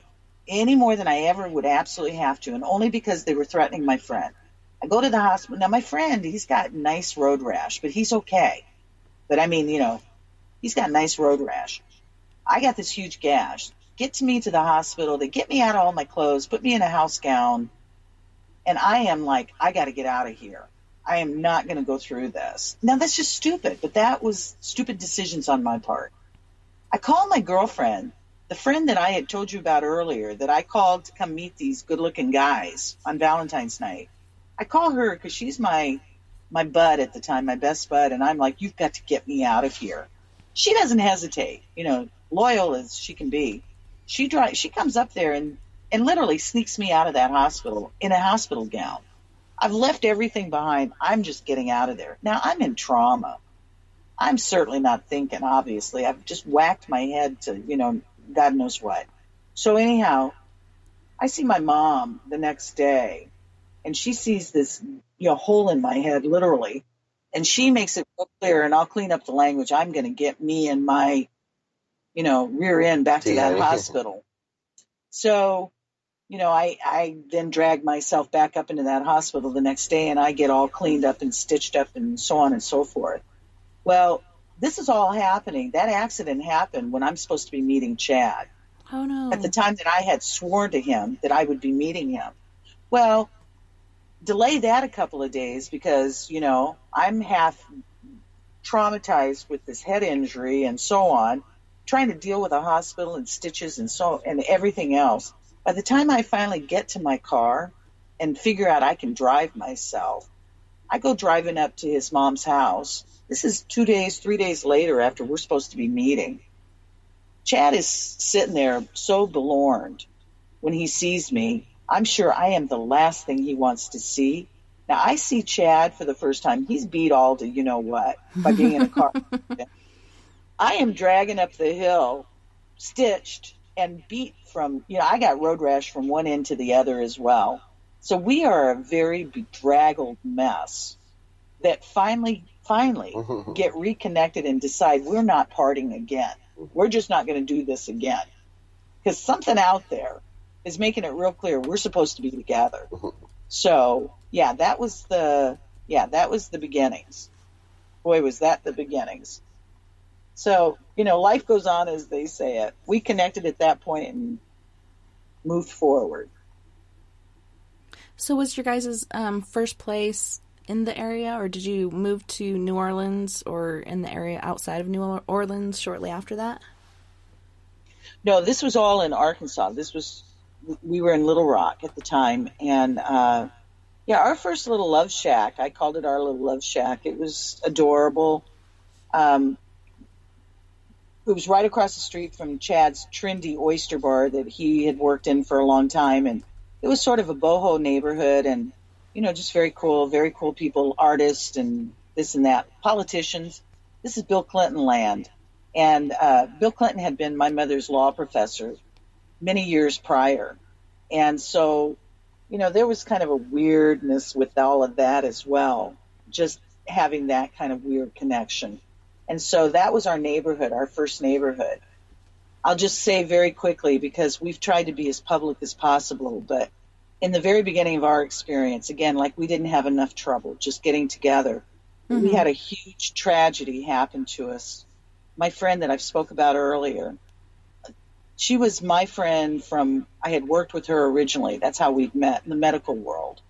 Chad knew her separately from me. She used to be one that would hang out in his oyster bar. So he knew her separately. So when we all come together, we all find out we know each other.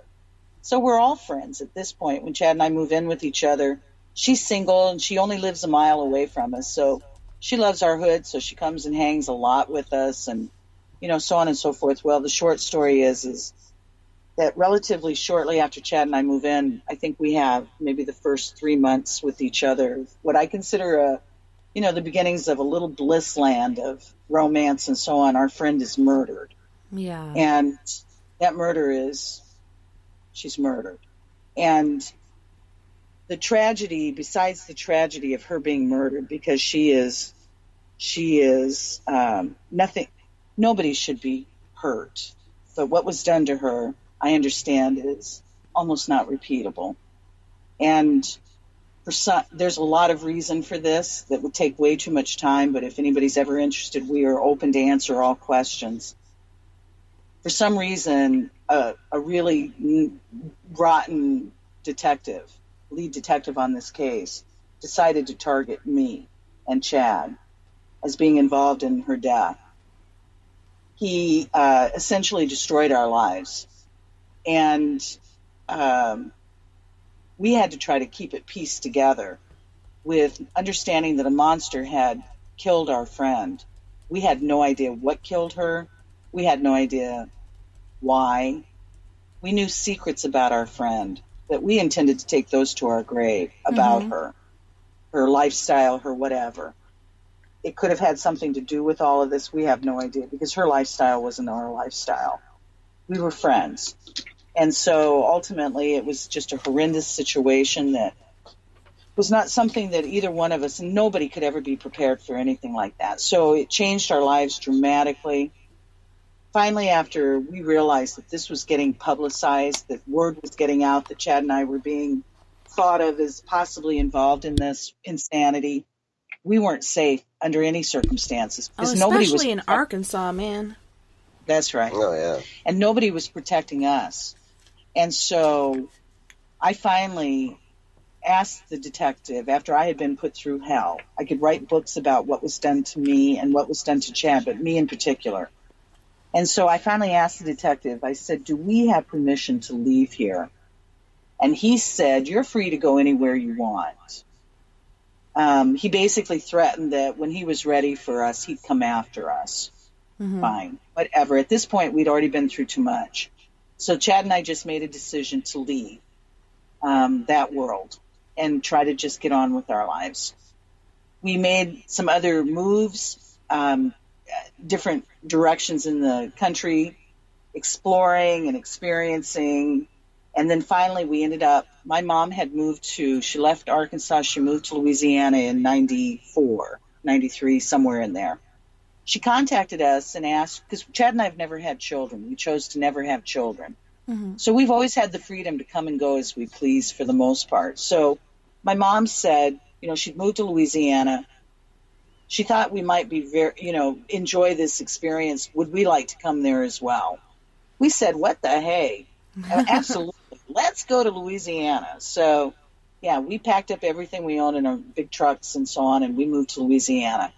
And then that's what set us up for ultimately having that first UFO encounter, where it happened in, that part of the country where my mom had moved to in 95, or at 94, 95.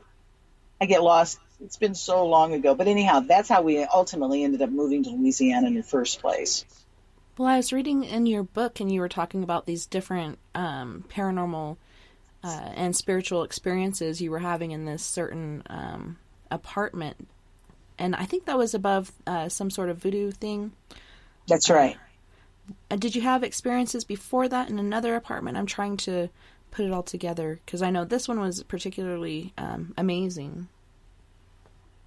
Yeah, we had our experience there in Hammond, and not too, a month or so after that, we moved to Louisiana, or to New Orleans, and to the French Quarter. The French Quarter, and that was our apartment that we moved to above the Voodoo Temple. Right, that was our first apartment. And again, please, anybody that's kind enough listening to us, remember we were extremely naive. when we moved here. Even though we had been through hell and back again with the loss of our friend and that insanity, Chad and I had never experienced nothing about voodoo, hoodoo, witchcraft, nothing dark. Paranormal. Not really Not anything into ghosts paranormal. or anything. Right. Nothing space, nothing UFO-y, nothing Rougarou, nothing werewolfy, nothing Bigfooty. Now, I'm native, so Sasquatchy is, and I've always used the baby language again, it's always been part of the lore, and I've certainly never doubted it, but I had never experienced it or encountered it. I'm not raised on the res. I'm not raised with the people. I'm raised all over the world. So it's not something I really gave a whole lot of thought about, but I certainly never questioned. I didn't doubt it about Bigfoot, Sasquatch, but as far as all the rest of it, absolutely not in our radar in any way, not mine nor Chad's, together or separately, until we moved above that insane place called the apartment above the Voodoo Temple. Now, folks, if anybody is interested, we moved into that apartment in 1995.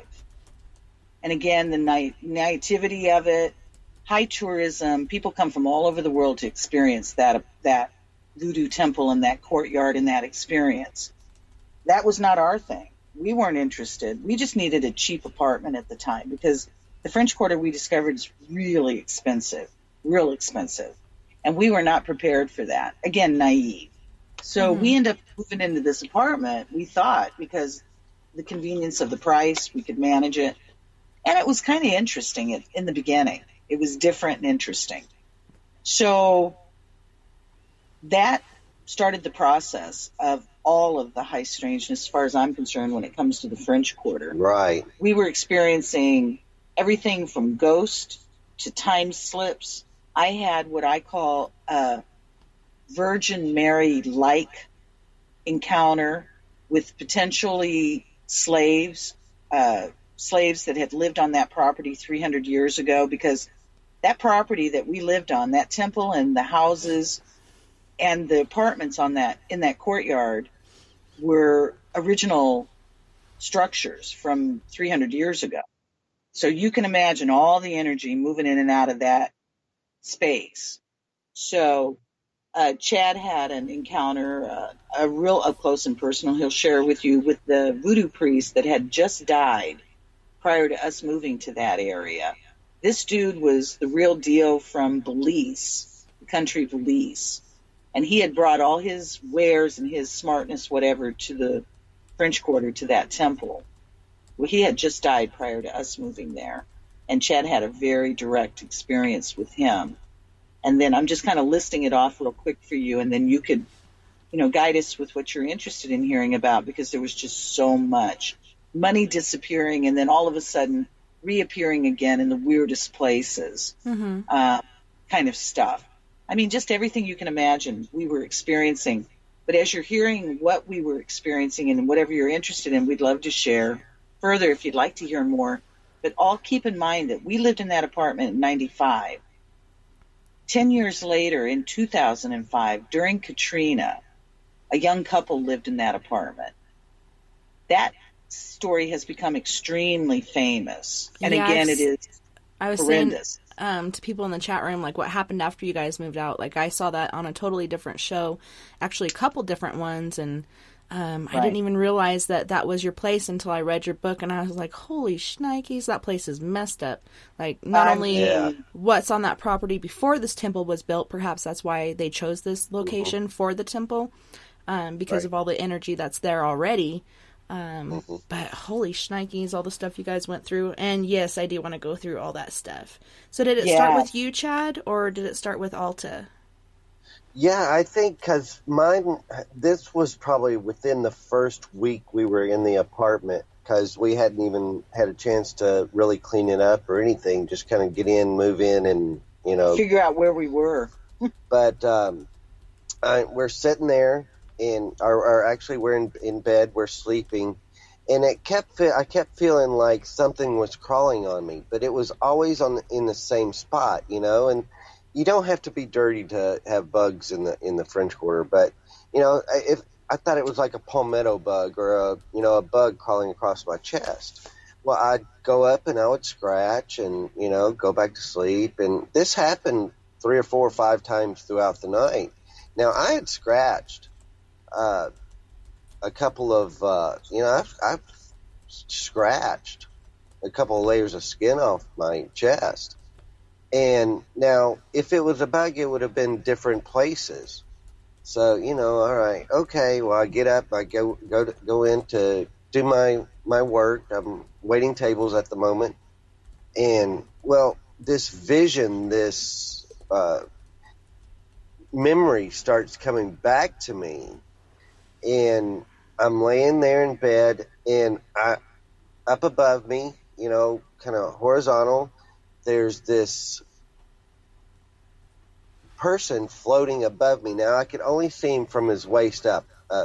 African-American man, short afro hair, kind of like some African beads or hemp, necklaces kind of around his neck. And he would take his finger and he would kind of like tickle me right there on my chest. And when I'd go up to scratch, he would pull his hand away and kind of dissipate away. Now, again, this happens throughout the night 3 or 4 or 5 times. Well, a couple months later, another couple had moved into the apartment down below us. And they had been married by the voodoo priest that had died, again, before we'd moved in there, so I never knew what he looked like. They start bringing out their wedding photos. And they're like, and this is priest such and such. I can't even remember his name. This is priest such and such. And I'm like, whoa. I'm like, this is, and I tell them the same story I just told you. And they're like, yep, that sounds just like him. He was a tester. He was a trickster.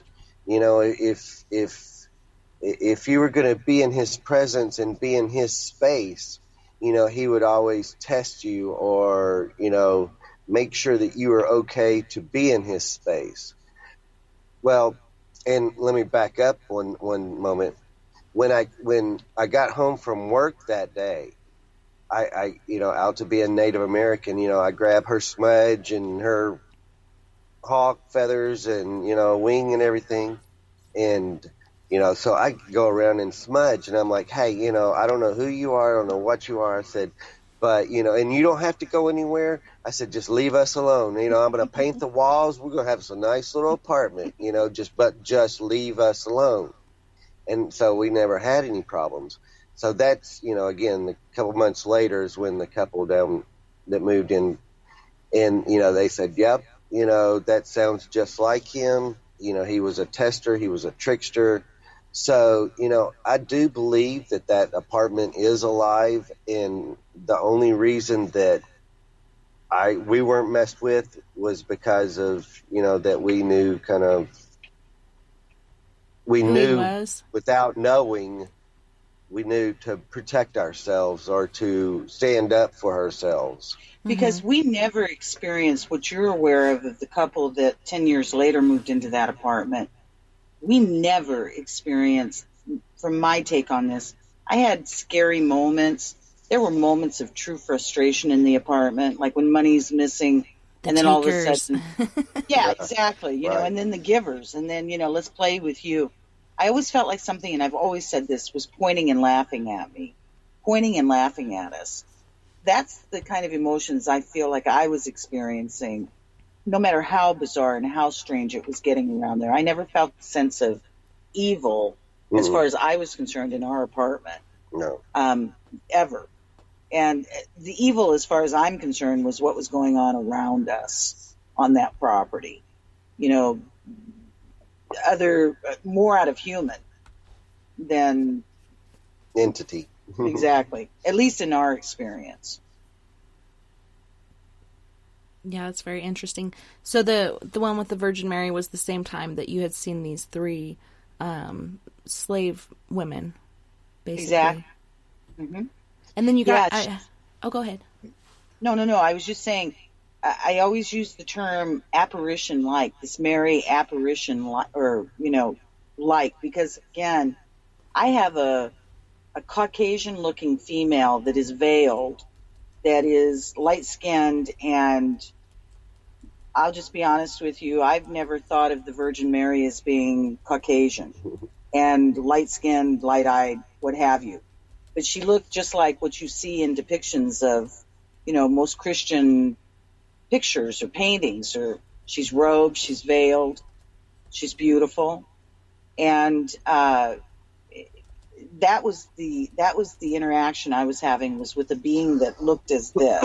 And then the three other females were definitely very gaunt, very, I always describe them as wearing very shabby dresses and hair that was wild, like it had never been touched.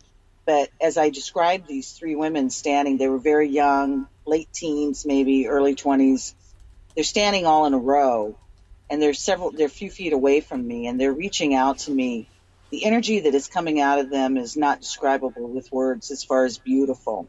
Mm-hmm. Their energy was so beautiful. If it's all a trick, at least in the experience, in my memory, it was beautiful. That's awesome that you had that experience. And, you're talking about Chad being a cook and such. Like, he's really good with food, so he has an easy time finding these amazing different jobs.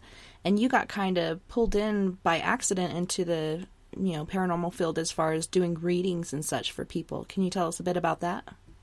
Absolutely. I walked into a shop. It happened to be on my birthday. I have, seems like, lots of high strangeness on my birthday.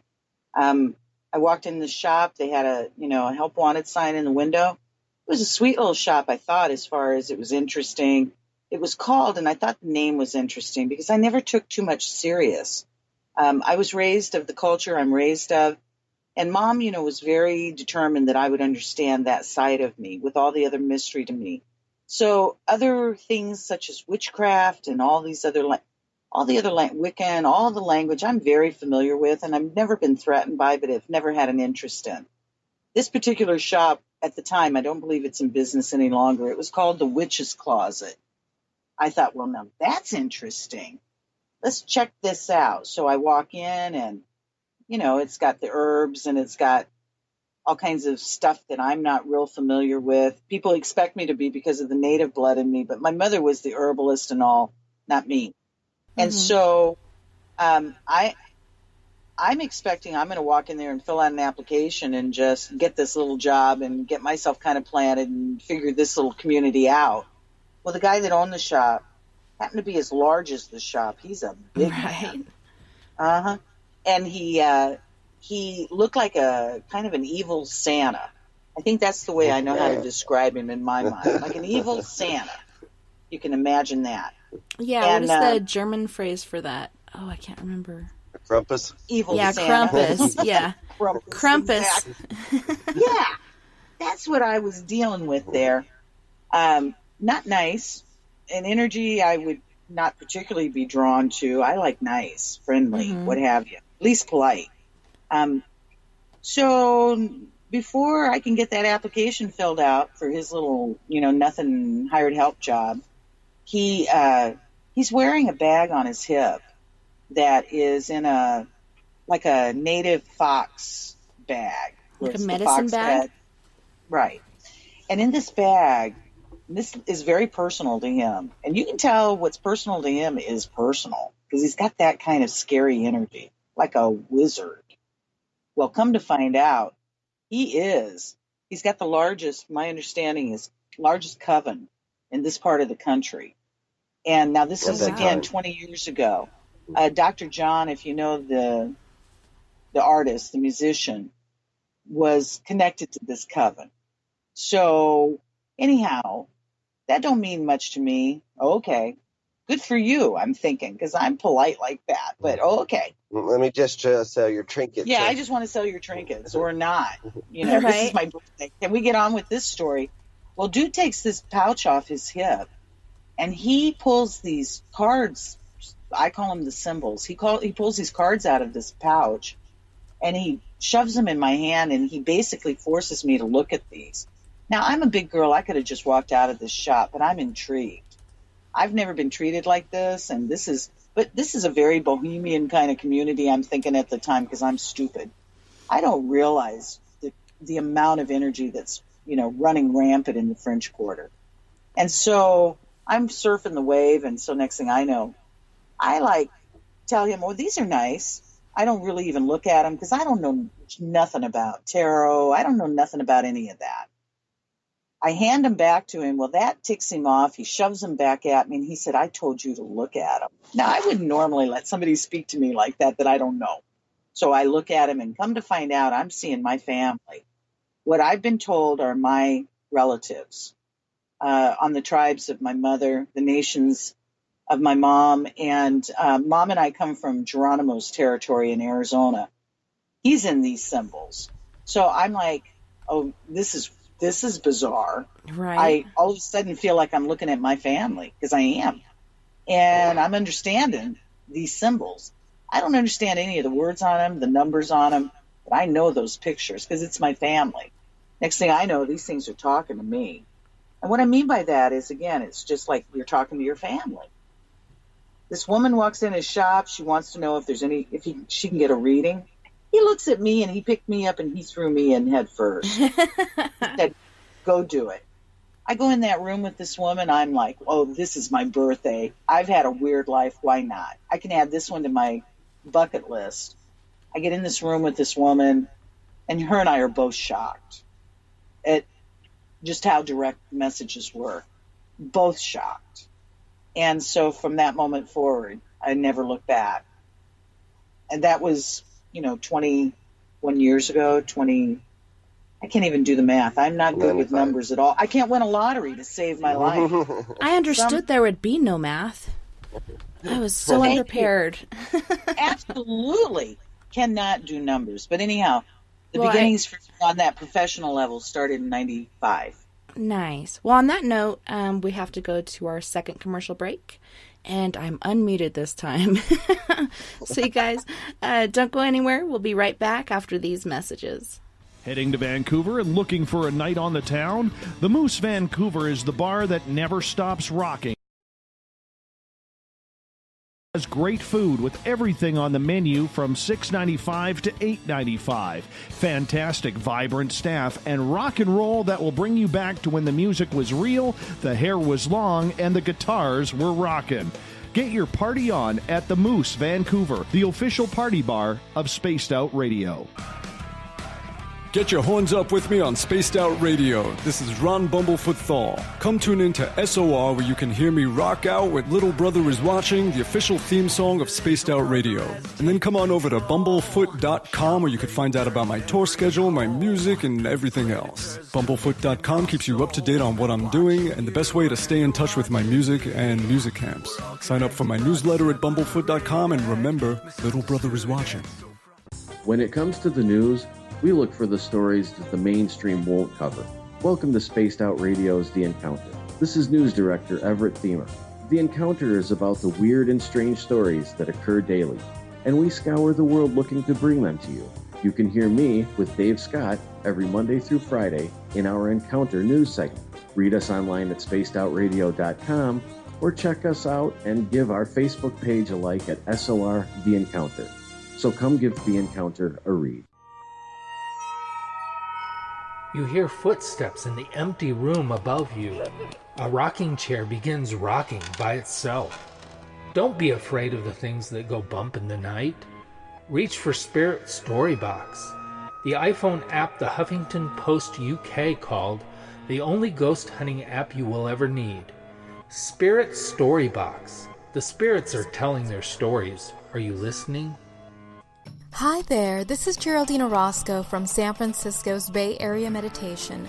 I invite you to join me the first Tuesday of every month with Dave Scott for Spaced Out Radio's The Spiritual You. In this fast-paced world we live in, it's time for you to take some time for you. We'll cover every possible subject from powerful meditation to healing techniques to your own intuition and spirituality. So come join us for The Spiritual You. The freedom to post what you want, when you want. That's the social media freedom you need. Social Media Freedom is the free app in your app store. No need to worry about going to jail or being shadow banned any longer. It's the freedom to say what you feel, the freedom to know Big Brother isn't watching. It's the way social media is supposed to be. Social media freedom. It's time to set yourself free. Download from your app store today.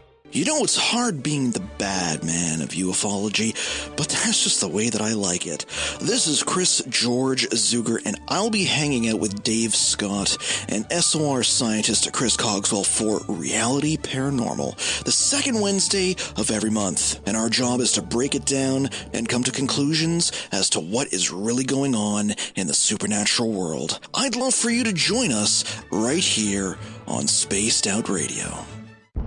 Are you intrigued by Paranormal Talk Radio? You'll love the new Paranormal Radio app from TalkStream Live. You'll find a great selection of talk shows covering UFOs, ghosts, strange phenomena, and much more. Download the Paranormal Radio app now and start listening to the very best in paranormal talk entertainment, including the network you're listening to right now. The Paranormal Radio app, free in Google Play and the iOS App Store. We are getting ready to relaunch the SOR Space Travelers Club at spacedoutradio.com. For $5 a month, you can join us for a plethora of features found nowhere else. Hang out in a private chat room during the show and after party.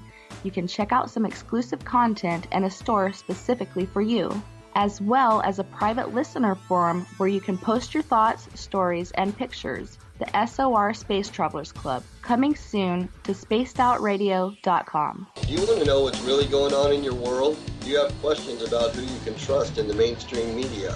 Then look no further than the Rebel Planet. Come get the straight answers right here at spacedoutradio.com. Join me, Jamie Sexton, creator of Rebel Planet News, as I fill you in on the stories behind the stories. All you truth seekers, be sure to tune in to Rebel Planet on spacedoutradio.com the third Thursday of every month. Find your escape where time has no limits.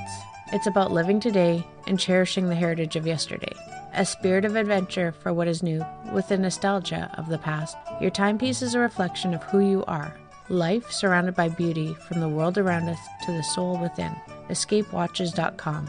There is no time like the present to enjoy your escape. Use promo code SMF2017 for your 20% discount today. Are you interested in advertising on Spaced Out Radio? Head to our website at spacedoutradio.com and click on our advertising tab. There, you will find an assortment of ways you can get your product out there with us, from radio commercials to banners and social media. Have a product you like our hosts to endorse? We can do that too. Visit spacedoutradio.com for more details. Hi there, this is Dave Scott from Spaced Out Radio, and I want you to come on a nightly journey. Starting at 9 p.m. Pacific, midnight Eastern, every Monday through Friday, you can come hang out with me and the other space travelers. We have it all from Carl the Alien bouncing on by to those misfit gnomes causing havoc. It's 3 hours of fun and entertainment on those topics the mainstream really doesn't want to touch. Come get all paranormal with us at spacedoutradio.com, and together, my friends, along with our resident guitar god Bumblefoot, we own the night.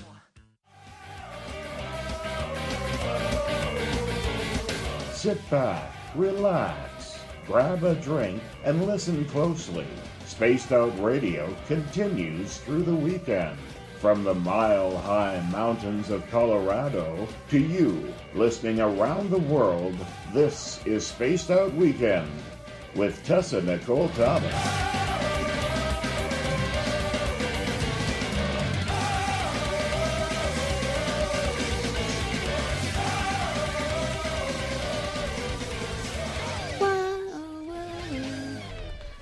That's pretty cool. I like that new intro song. It's kind of like a new pair of underwear. It's constrictive, but then you learn to love it. So Cad and Alta, welcome back. So great to have you guys. I must say again, I know I'm repetitive, but I really do appreciate you guys being here.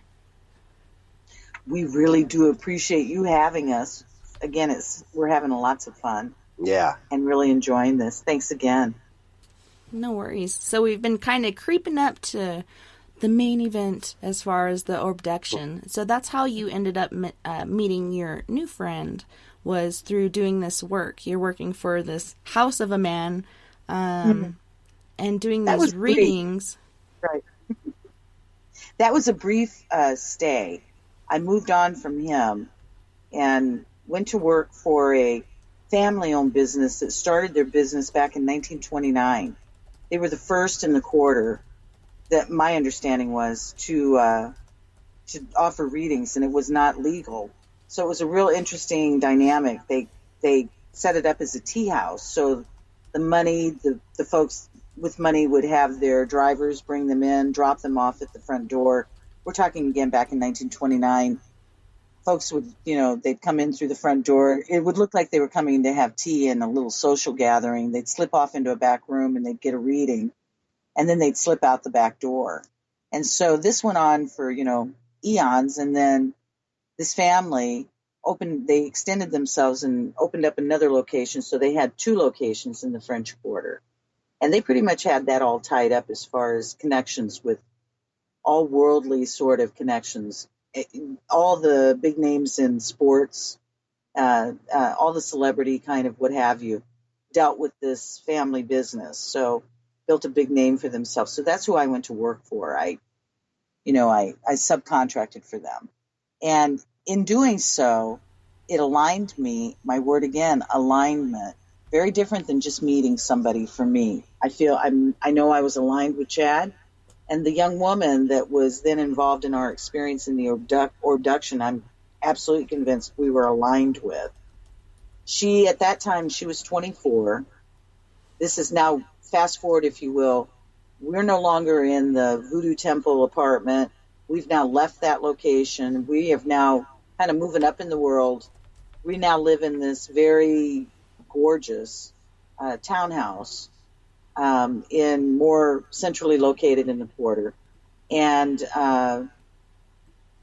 it's not very far from where I'm working. It's just within walking distance. So at that time now, I'm 40. I've just turned 40. Chad's 30. And our friend, we call her Christine in the book, she's 24. She's the youngster of the crowd. From the moment that the family hired her as a salesperson in the shop and to manage, the minute that I met her, she was familiar. That's my word. She felt so familiar to me. Didn't matter about our big age difference, because I'm a very youthful, kind of ageless person. So it was very distinct to me. When I first met her, I didn't feel like I was meeting her at all. So we got fairly tight, fairly close. The description of her is she's tall, slender, long blonde hair. At that time, as I said, she was single and never had been married, and she had no children. She's a very gregarious kind of person. She's got an amazing laugh. We love to hear her laugh. But she's also got a very serious side to her. And the way I define her is she struck me at the moment of getting to know her as a very kind of black and white sort of person. She lives for the defense of children, abused children, animals. And at that time, in her young age, she was very clearly somebody who was real earthly connected, trying to save the earth. One of these kinds of individuals where her thoughts were all about, stopping pollution and abuse and killing and so on and so forth. That's her personality. So it happened to be, again, my birthday. And I was turning 40. My mom she had left Louisiana years prior. She'd gone back to Little Rock. She was like she was bouncing back and forth. Her last several years she spent in Little Rock. She was in poor health. She had made up her mind, we had made up our minds with her, that we were going to move her to the quarter. She was so excited about this because we had pre-rented her a mother-in-law cottage in our courtyard so we could all be together and look after each other and still have our separate space. Mm-hmm. She was coming for my 40th birthday somewhat as a surprise, but I was clued in. Well, that was not allowed to happen. My mom went into a coma in Little Rock on that day, on the day before my birthday. Chad and I'm in trauma beyond belief. I'm in absolute trauma. Chad is not doing much better, but he's navigating us. They get us on an airplane. They get me flown to my mom as quickly as we can get to her. We get to the hospital, and we discover that my mom is laying in a bed, and she just looks like she's asleep, but she's gone. Yeah, But you can't feel her there anymore. Like, her unit is there, but the spirit is free. Mm-hmm.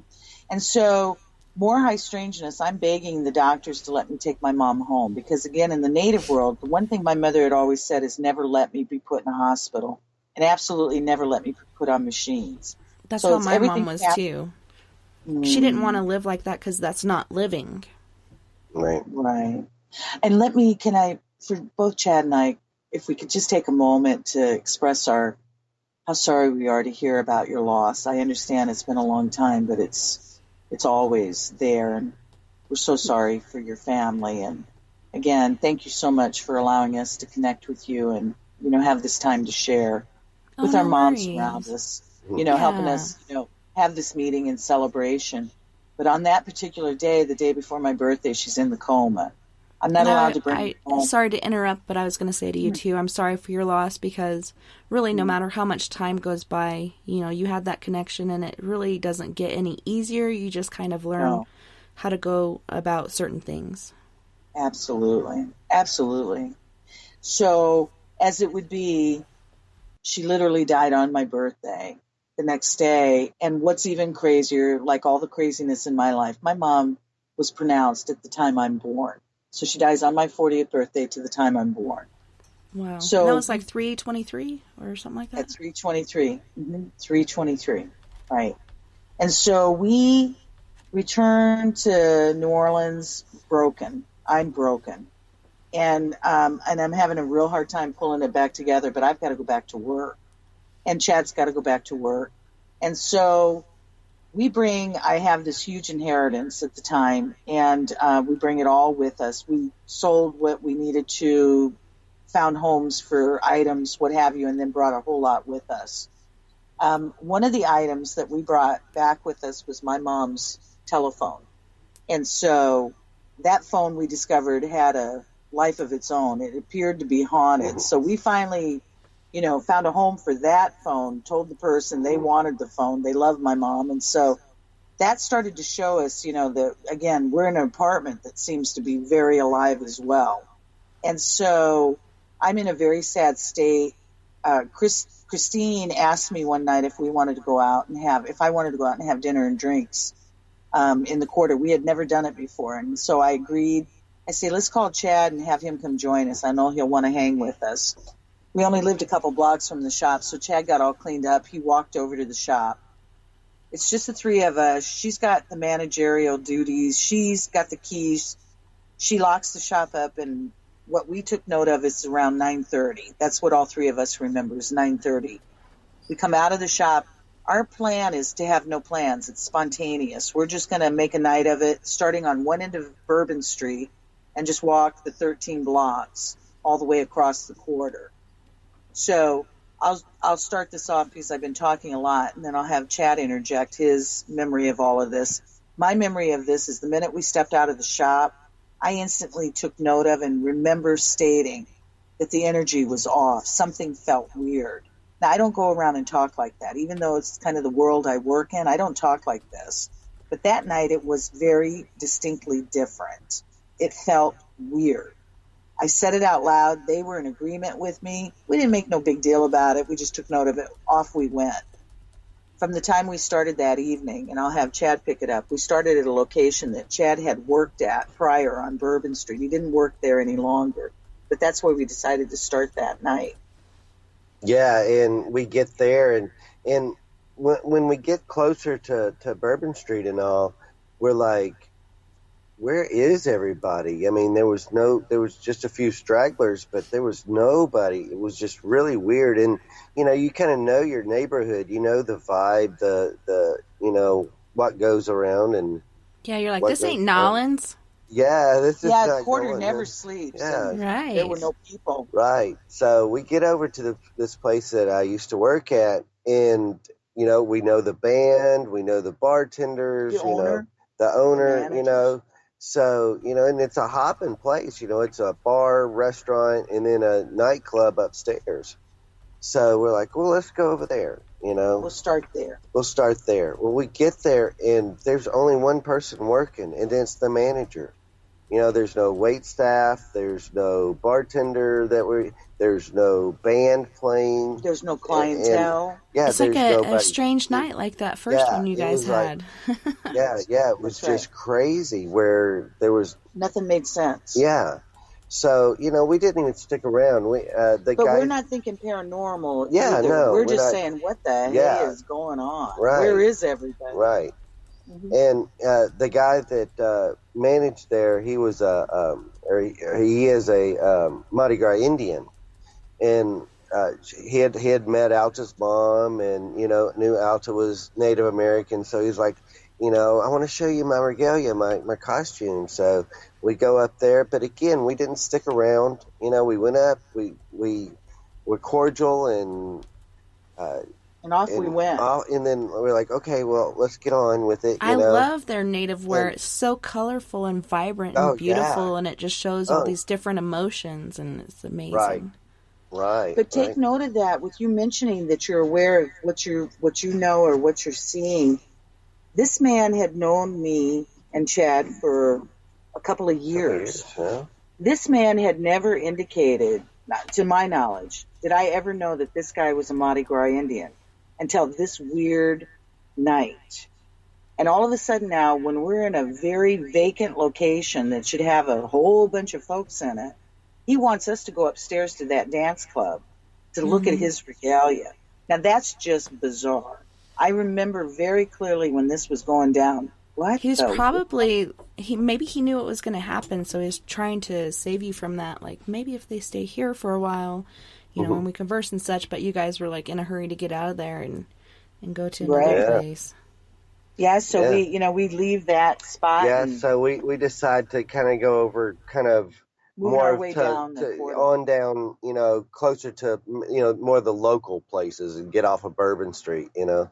So we kind of make our way and fish our way around. We stop at 2 or 3 other places, and by this time we're around the Frenchman and Esplanade area, which is, again, more of the local. It's not as hopping as it is now. Now it's like what Frenchman is like what Bourbon Street used to be back in the 80s and 90s now. But please remember, before he talks more about that corner, these locations we stopped at, these 2 or 3 places in between, before we get to that end spot, it's the exact same story. Yeah. Every one of these places, it's vacant. They're vacant. They have one, what appear to be a human in them, and no customers anywhere. And then different things like being charged to get into the bar, door closed, which never happens, bouncer at the door of this other bar, which never happens, like so many weird things. And where is everybody?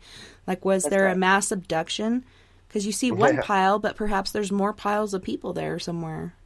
You know, it's just it's just too crazy for words, and it's how we're describing it, because we're conscious when this is happening to us. Yeah, it's and we're sober. Walking into the Twilight Zone. We were in the Twilight Zone. And then we finally get to this last corner that Chad was just starting to describe to you.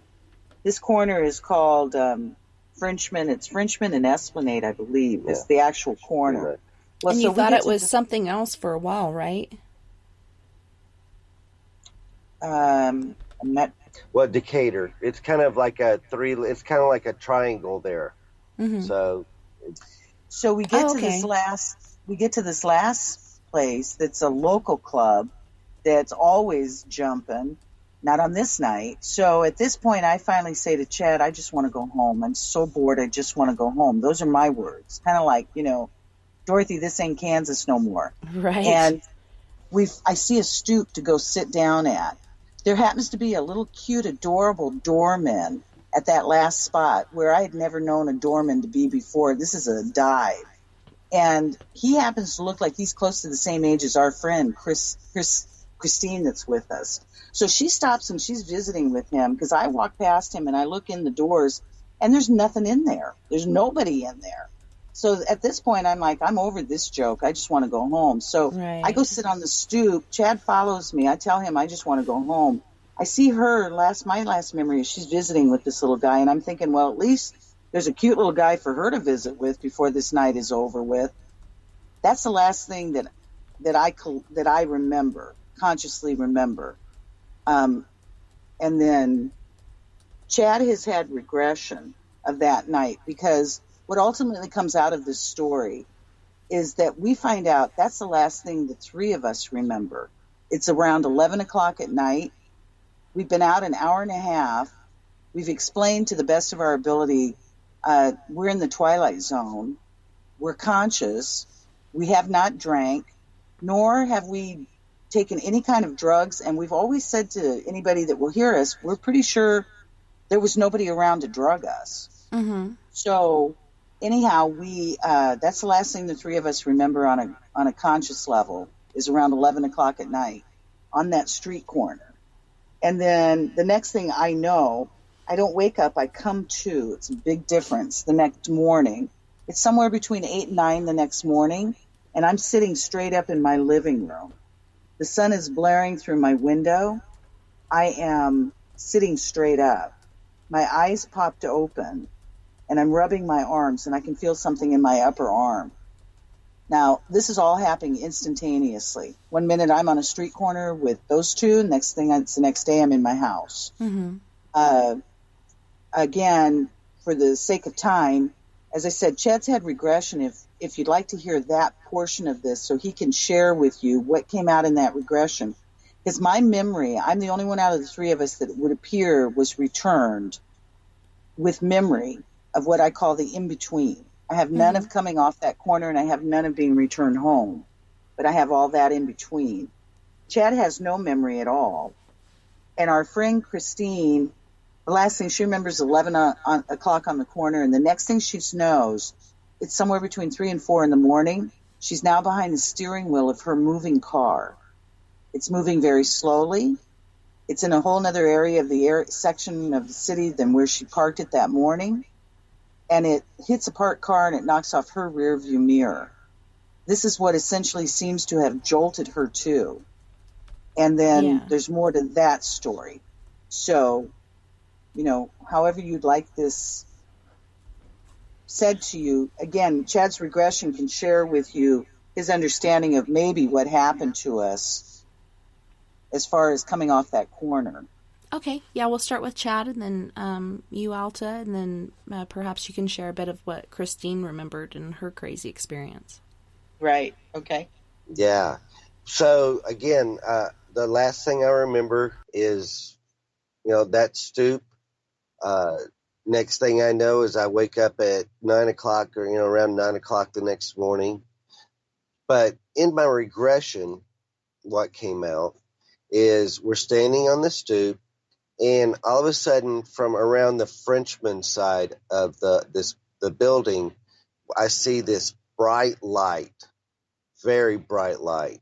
So I get the girl's attention. We walk around the corner, and when we get around the corner, we're looking back up away from the river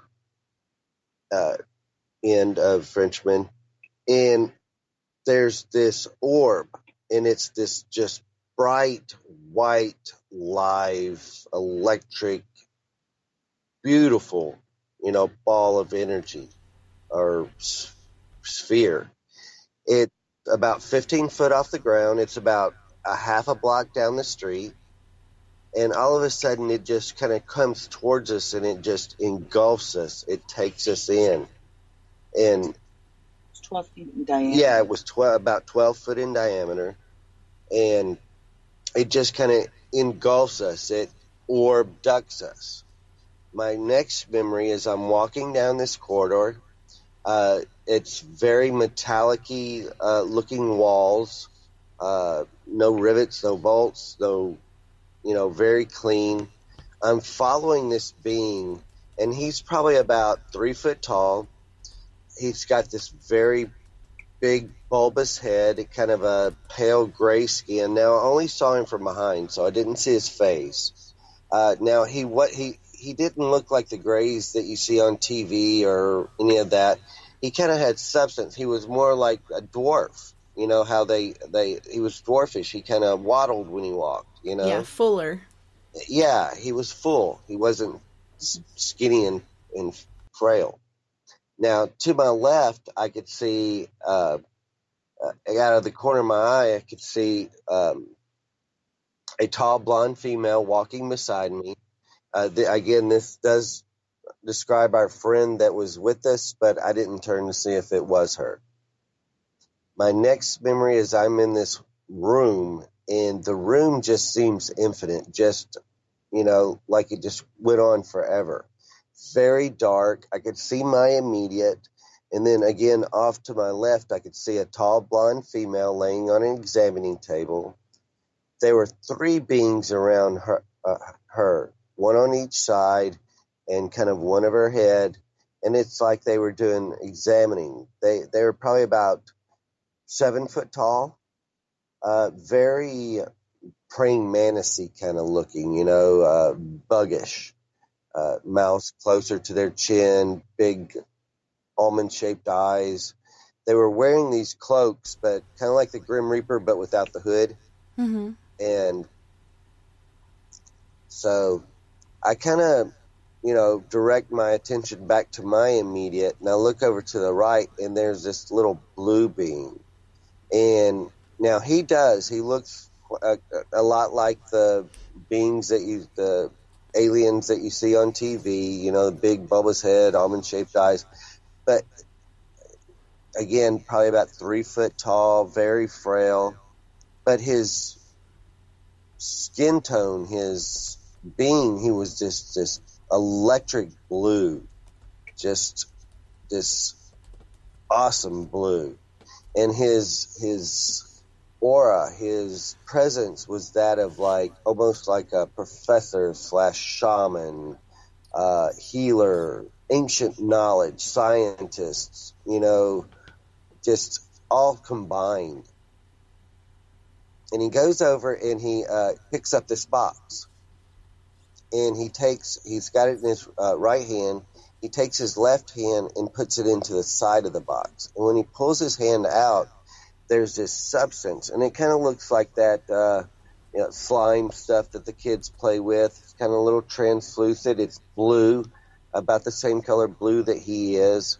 You could kind of see through it, and I could see like a little glitter, kind of sparkly, melly looking flakes.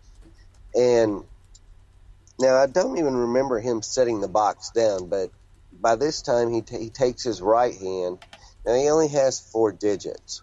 So he takes his 2 middle fingers, and puts it up kind of almost in a peace sign, and his 2 outer fingers folded in.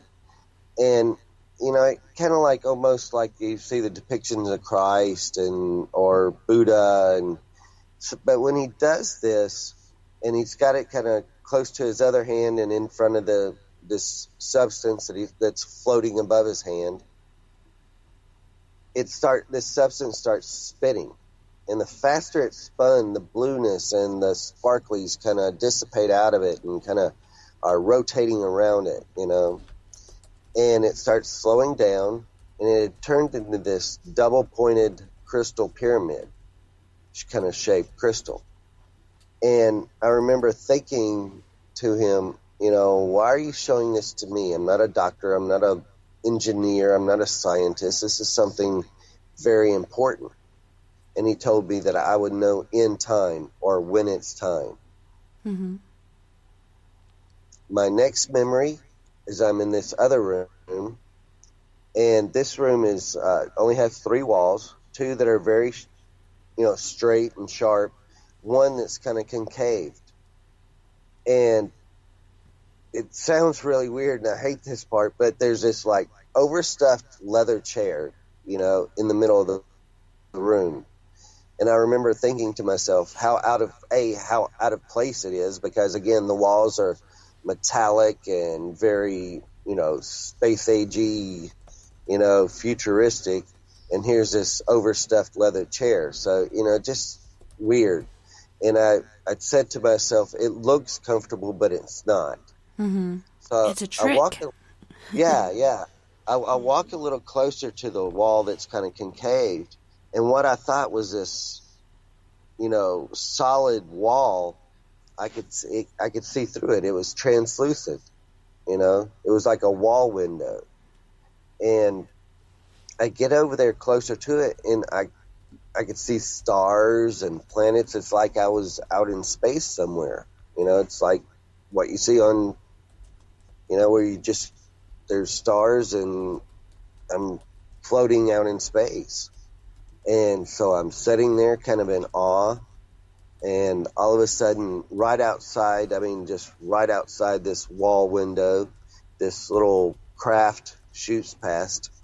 And it gets about 8, 9, 10 foot past me, and it stops, and it comes back, and it's sitting outside, you know, just we're face to face, you know, and it was like it was surprised to see me as I was it kind of thing, and it was like almost like it was like, oh, look at the monkey in the window or something like that kind of thing, you know. Oh, look, it's one of those. Yeah. Boy, they're so weird looking, you know.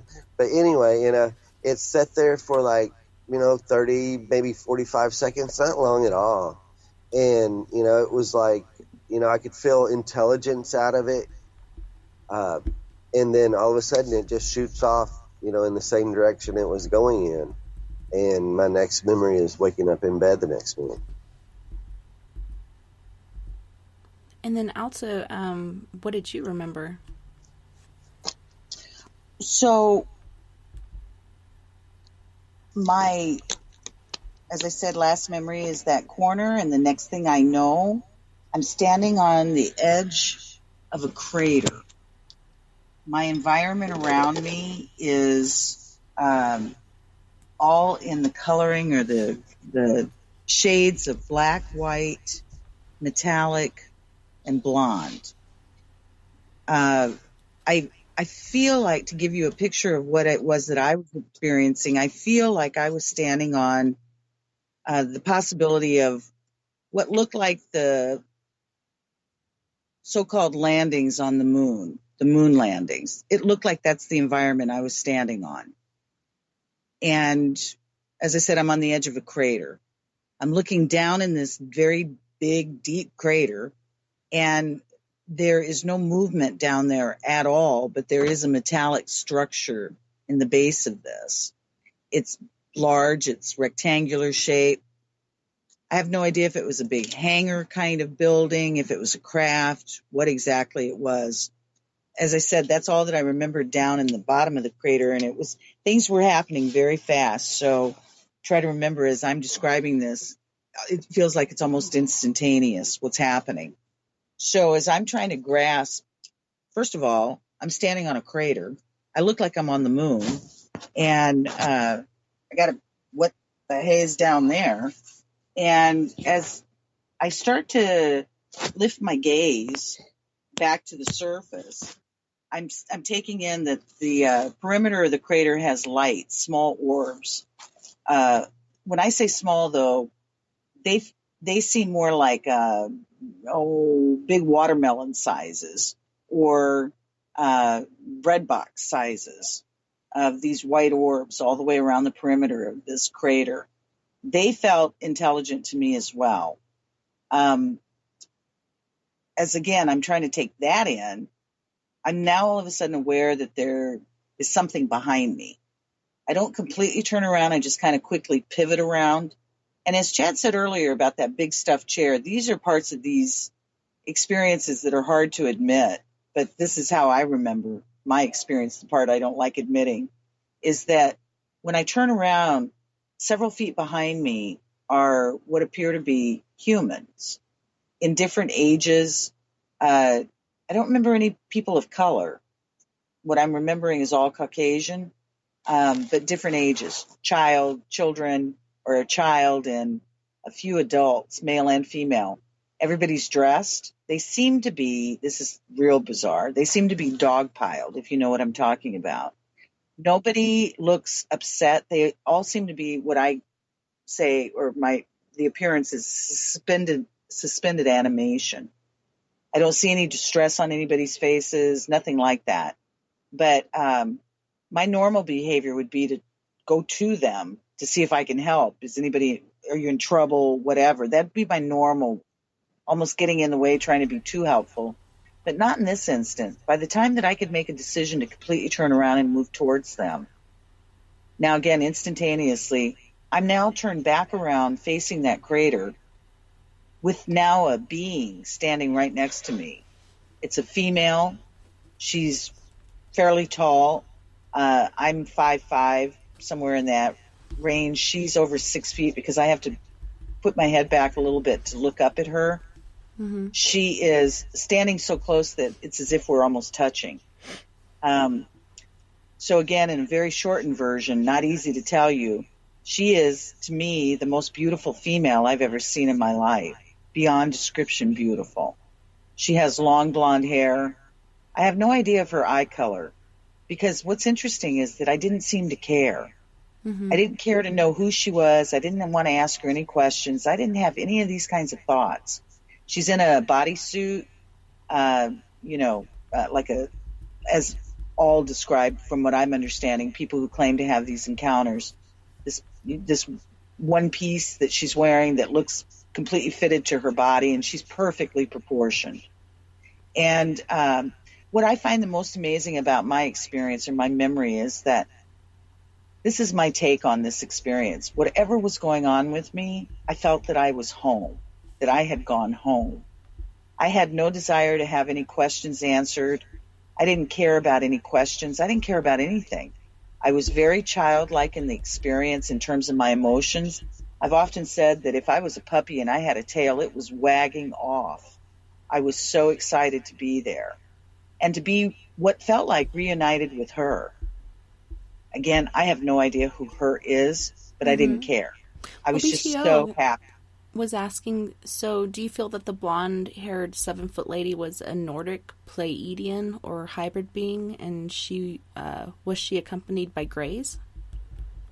So, the possibility is an answer to all of those labels, those titles are associated with her. I have no idea.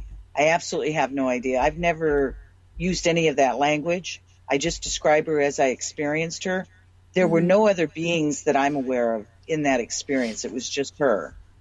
So as I'm standing with her having this beyond blissful experience, I remember looking up above her and looking up into a very deep black sky. And the sky is full of what I thought were stars. That just seems what logic would tell you. And I've said this before, they were like diamonds. They were so beautiful. Well, I'm originally from the Southwest, and my memories of Southwest skies are absolutely beautiful. And this is what I was experiencing in this experience. Skies full of these diamond-like stars. I am just trying to crawl up into them. I want to fly up into those stars. I'm so happy. Next thing I know, I go from that emotion to as close to, I hate using the word terror, but that's what it felt like. I shifted that quickly into a fear base that was so immense, because what I thought were stars, one of them began to move, and it moved across the sky, and then it moved back, and there was some dancing and zigzagging going on, and then the others were joining in on the dance. And when that began, like I've always said, if there's such a thing as logic going on in these experiences, my logic was trying to kick in saying, that can't happen. Stars don't do that. So I'm going through all these immense emotions instantly. My heart feels like it's going to beat out of my chest. I'm so afraid. And in that moment, she telepathically spoke to me. She spoke to me in a tone that I could never duplicate. It's beyond beautiful. Mm-hmm. And the language was in English. She called me by name, and she said, Alta, don't be afraid. They're just scanning you. At that moment, the experience ended. Next thing I know, I'm coming to sitting up in my living room with my eyes popping open. It's the next day. I've got somewhere around 9-10 hours that are gone. And I have an object in my upper arm. And I've got weird handprints around my arms. I'd like to, if I may, interject this also. And again, you've been so good to forgive me bouncing. But this is very important. I'd like to address very quickly, I won't spend any more time on this story about our friend that was killed in the beginning of our relationship. Mm-hmm. I'd like you all to know that stayed an open case for 20 years. For 20 years. After 20 years, it was absolutely solved with DNA. And the monster that did this to her is serving a very long prison sentence. But I just would like you all to know, thank you so much for allowing me to share that. And so... Yeah, it's so important when there's closure. Absolutely. And especially, again, because it was just so close to our experience for so many years. So, and also we'd like for the world to know that anybody who ever gives up, don't, about the unknown or something as horrendous as what we experienced with the loss of our friend, her family, and all of the hell that they experienced for 20 years. It was solved, and again, the reality is that I like to use the word miracles can happen because we certainly have experienced them.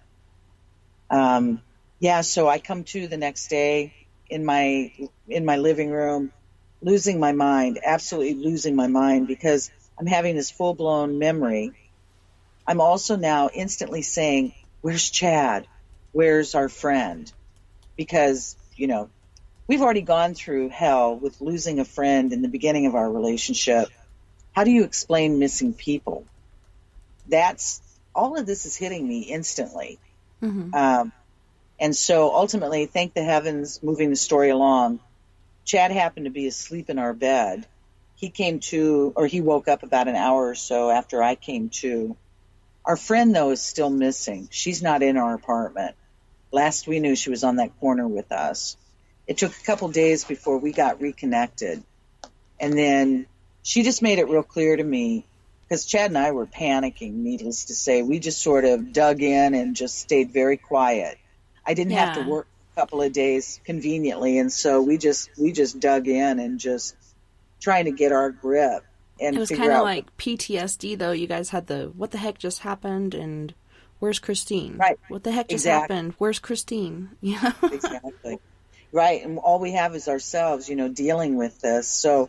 So anyhow, not trying to drag it out any longer, she then surfaces. We see each other, and she's very calm, and I could very distinctly at that moment determine the real age difference between us, because I never thought of it any other time. But she was handling this experience, what I would consider like a 24-year-old versus somebody who's just turned 40, who's already gone through all kinds of bizarre life's experiences. She was calm. She has no idea what happened. She knows that what happened to her happened, but she cannot explain anything other than what she described to me, which is what I've shared with you about her coming to, behind the steering wheel of a car and what have you. She has a lot more crazy involved in her experience that took place just prior to us being taken. But it kind of unfolds itself at the end of her story as well. That has to do with what one might call a werewolf. What would you call it? Shapeshifter. Shapeshifter, exactly. In his case, he shaped it into a wolf right in front of her face a couple of times. So this just happened to her just prior to us being taken. This happened to her in broad daylight. This happened to her a couple inches in front of her face on her front porch. She doesn't lie. This is not something that she won't go public. She's given us permission to speak on her behalf, but she was probably very wise long ago to never be public about any of this. She went on to have a baby a year later. Aww. She has done an amazing job raising her son, who's now, 20, I guess, 21, maybe in his first years of college. She went on to college herself. She got a degree in environmental science. And she's just this amazing person that we are still connected to long distance, but still is part of our life. And, she has accepted on whatever level it happened, and that's all that she knows. So. Well, and she ended up going back to that person that had shifted. Like, she had broken up with him. He shifted in front of her, probably due to his immense anger. But then she found herself behind the wheel of this moving car, actually collided with another car, losing her mirror, and was driving to, of all places, that she never wanted to go back to, his house. Exactly. And then, when she woke up, she still luckily had her clothes on and was like, I'm out. That's right. Right. she determined, because again, her behavior is so out of characteristic. I mean, anything I've said that's out of place for me, it doesn't even closely mesh with what she was experiencing and what she was doing. Because that individual was not somebody she was ever going to see again. And then ends up at his home. As I've said in the past, he lives in the hood. That's not someplace she wants to be at 3 or 4 in the morning.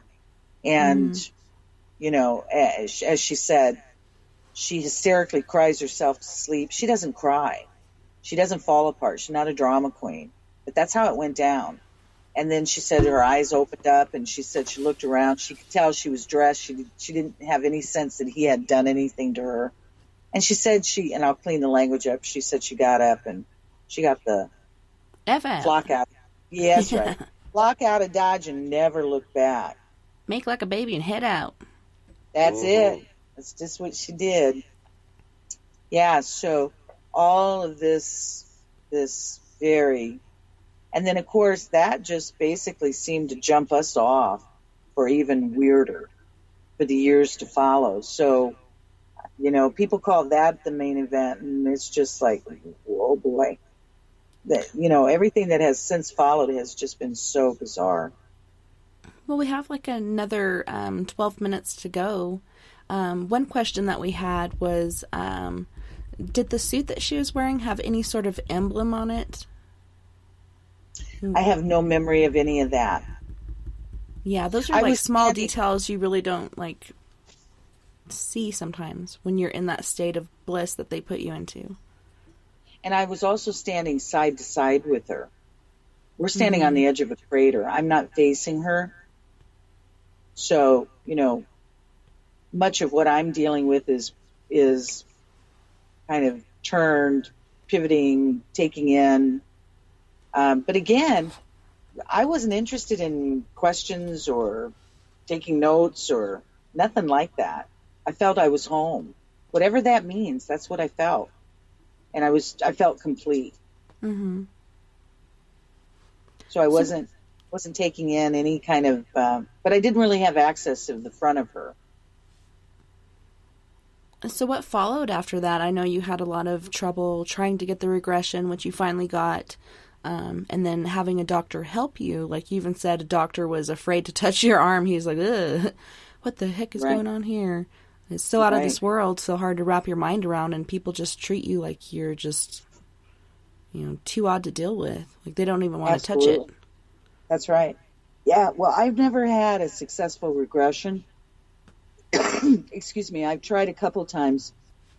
One time I paid an awful lot of money, and, you know, very foolish on my part, but when you're trying to get answers, there's no book of rules, as I've always said, so I did it. And it failed miserably. I had a lot of high strangeness take place, but the regression did not happen. The second time, it never happened either. Nothing ever happened. In terms of that doctor you're speaking about, Chad and I left Louisiana in 2001. Chad's father, his family live in Alabama area, so we decided to go to that area, and Chad went to work for his dad at the time, small town Alabama. I contacted what I thought was the MUFON group for the state, but what I ended up contacting was a woman that had been the director of the state, but she had since left MUFON, but everybody thought of her as the expert. So we're visiting on the phone. She lives a couple hours from us in Alabama. She tells me that she's got a doctor on hand, a medical doctor that's in small town Alabama that would be willing to see me, knowing that I'm coming to him for x-rays for this object in my arm, and that she would fill him in somewhat on our story. He wanted that badly, because I'm convinced he was convinced that would never happen. Mm-hmm. So we drive 2 hours to his office. We have a very bizarre experience trying to get the x-rays. The object wouldn't take an x-ray the first couple of times. So at this point, this object is very noticeable. It's just underneath the top layer of skin. So x-ray tech is kind of losing her mind, because she's taking x-rays of my arm and the arm is blank. You see a skeletal x-ray, but there's no object. when you can see it with your naked eye. She can't capture it on an x-ray. So now they're getting very disturbed and very upset, and they don't want me around anymore. I try to pay them for the x-ray. Finally, the third time, took an x-ray. I tried to pay them. They refused my money. They just wanted us to go. We left their office. I got the x-ray originally for Dr. Roger Lear, who was in California. Dr. Lear was the only man that I'm aware of that was ever involved in the study of these objects. He had a crew that helped him, assisted him, but everybody always turned to Dr. Lear. So I send the x-ray to Dr. Lear. He sends me a message immediately telling me I've got to get a second x-ray. I tell him, oh, dear Dr. Lear, you have no idea what I've been through just to get the first x-ray. Can you give me further guidance? And he was very short, sweet, and direct and made it clear I had to get that second picture. I tell Chad, we're going to go back to that doctor's office. We're going to get that second x-ray, because if we don't, Dr. Lear won't work with us. Chad doesn't want any part of this because he knows that doctor in small town Alabama don't want to see us no more. I tell Chad, we're going to go. We have to. I have to follow through with this. I've gotten this far with it. Chad's a good husband. He agrees. He doesn't want to. He calls the doctor's office. Now, remember, we're 2 hours apart.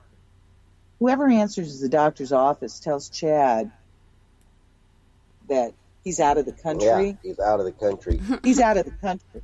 This doctor is out of the country. So when Chad tells me this, I'm so livid I can't think straight.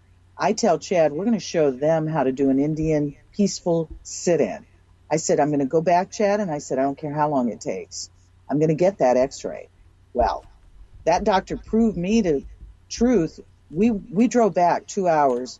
The woman who originally arranged this, she lived 2 hours away in another direction. She was so PO'd that the doctor was treating us this way that she said she was going to meet us for this sit-in.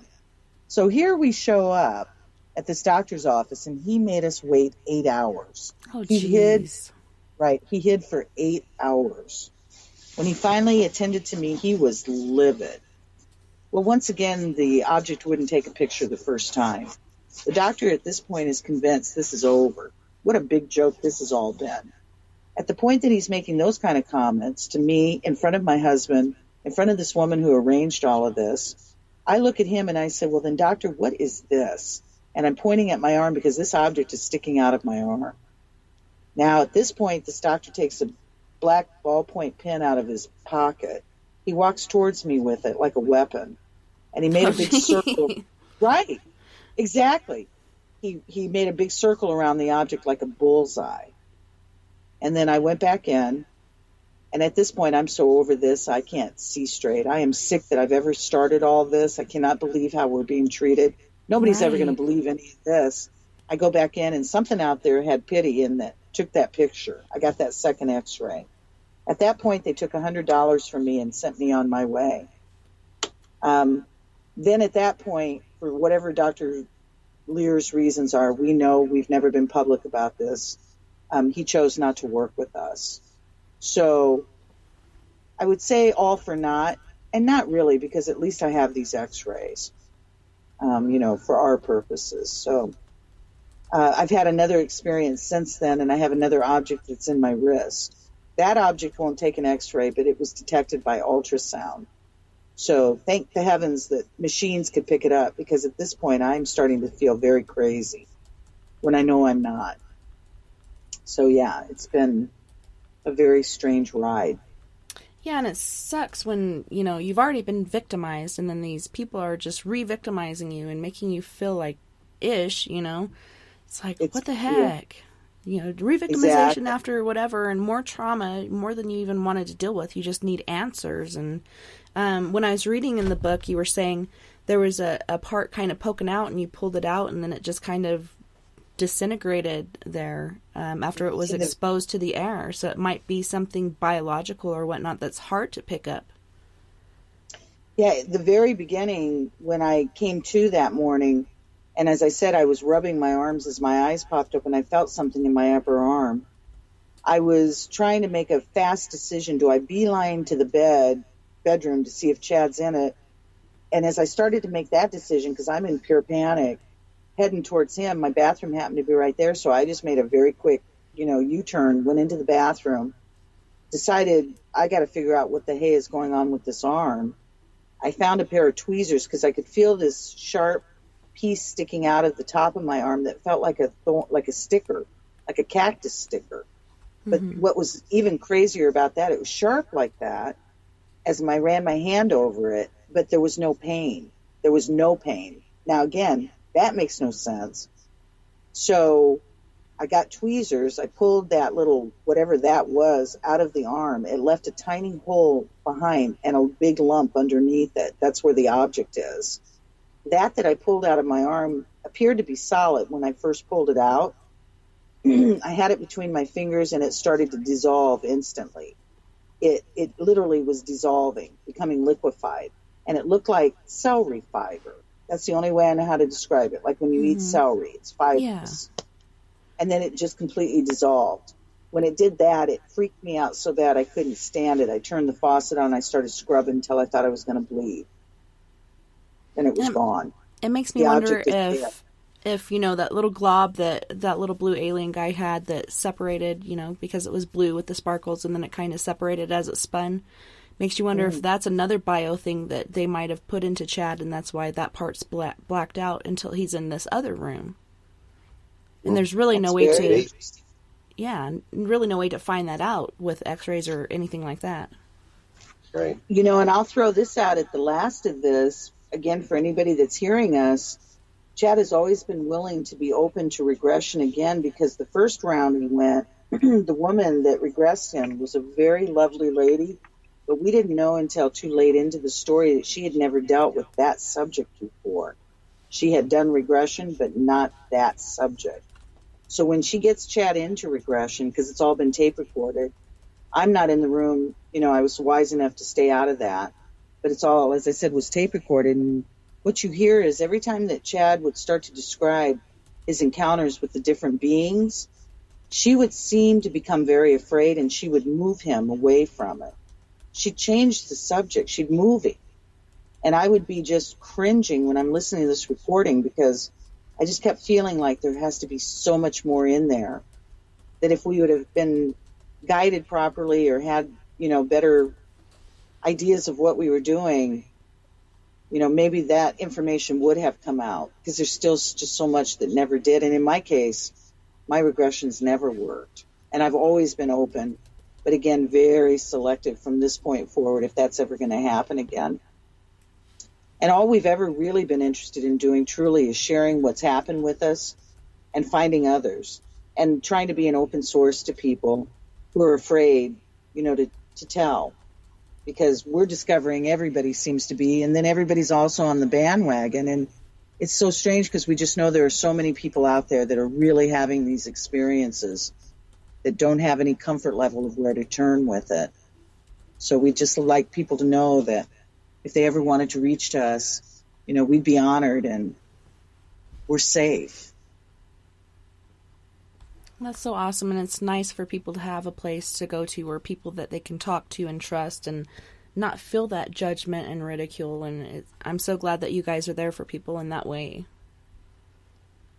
Well, we're certainly willing. Again, if, you know, folks are ever needing to reach or interested to reach out to us, you know, with that said, that kind of wound off the, you know, the New Orleans experience. At that point, after what we experienced with the Taken, I sort of really, truly began to lose my mind. I felt I was needing very badly to get out of Louisiana. I had to leave. I was compelled to leave, and I was compelled to go back to the Southwest. Well, we're actually at the end of our time, so could you share your websites, including the Unique Rabbit that you sneak up on to catch, and where to find your book and your website for that as well? Right. Yeah, you can find us on Facebook, Orbducted in the French Quarter. And also, we do sell our book on Etsy, or we can do the PayPal thing over the Facebook. I also work at a shop in the French Quarter called Earth Odyssey that we offer the book at as well. Right. If you're in the French Quarter area or New Orleans, certainly check out our shop. It's quite beautiful. We also have it at the Happy Hookah there in the French Quarter on Toulouse Street. The Happy Hookah. Very nice. Yeah. And then Unique and Rabbit. then the Unique Rabbit. You can find us on Facebook and Etsy and that's spelled U-N-E-E-K Rabbit Gifts. Shawls and Gifts. Awesome. Well, thank you so much again, Cad and Alta. It was so wonderful having you guys on the show this evening. Again, thank you for having us. It was a pure joy. And really an honor, and we just can't thank you enough. And good for you. You are very good at what you do, and we'll sing your praises. We'll make sure everybody knows about you. Thanks so much for having us. No worries. Thank you so much. And thank you for sure. And thank you everyone in Spaced Out Radio, Facebook, Spreaker, Twitter, Paranormal Radio, TalkStream Live, Deep Talk Radio, and wherever else you may be listening in the universe tonight. I had a wonderful time this evening. It was my pleasure, literally and figuratively, and I can't wait to do it again next weekend on spacedoutradio.com. Until next time, nighty-night, love and light to all my space cases out there. Don't forget, we are all in this together. Together, we can make the world a little better, and together, my friends, we own the night. You guys have a wonderful week. Don't work too hard, and I'll see you back here next weekend. And of course, we'll have the after party for a little bit, and you can find us at 970-335-9596. Nighty-night, guys.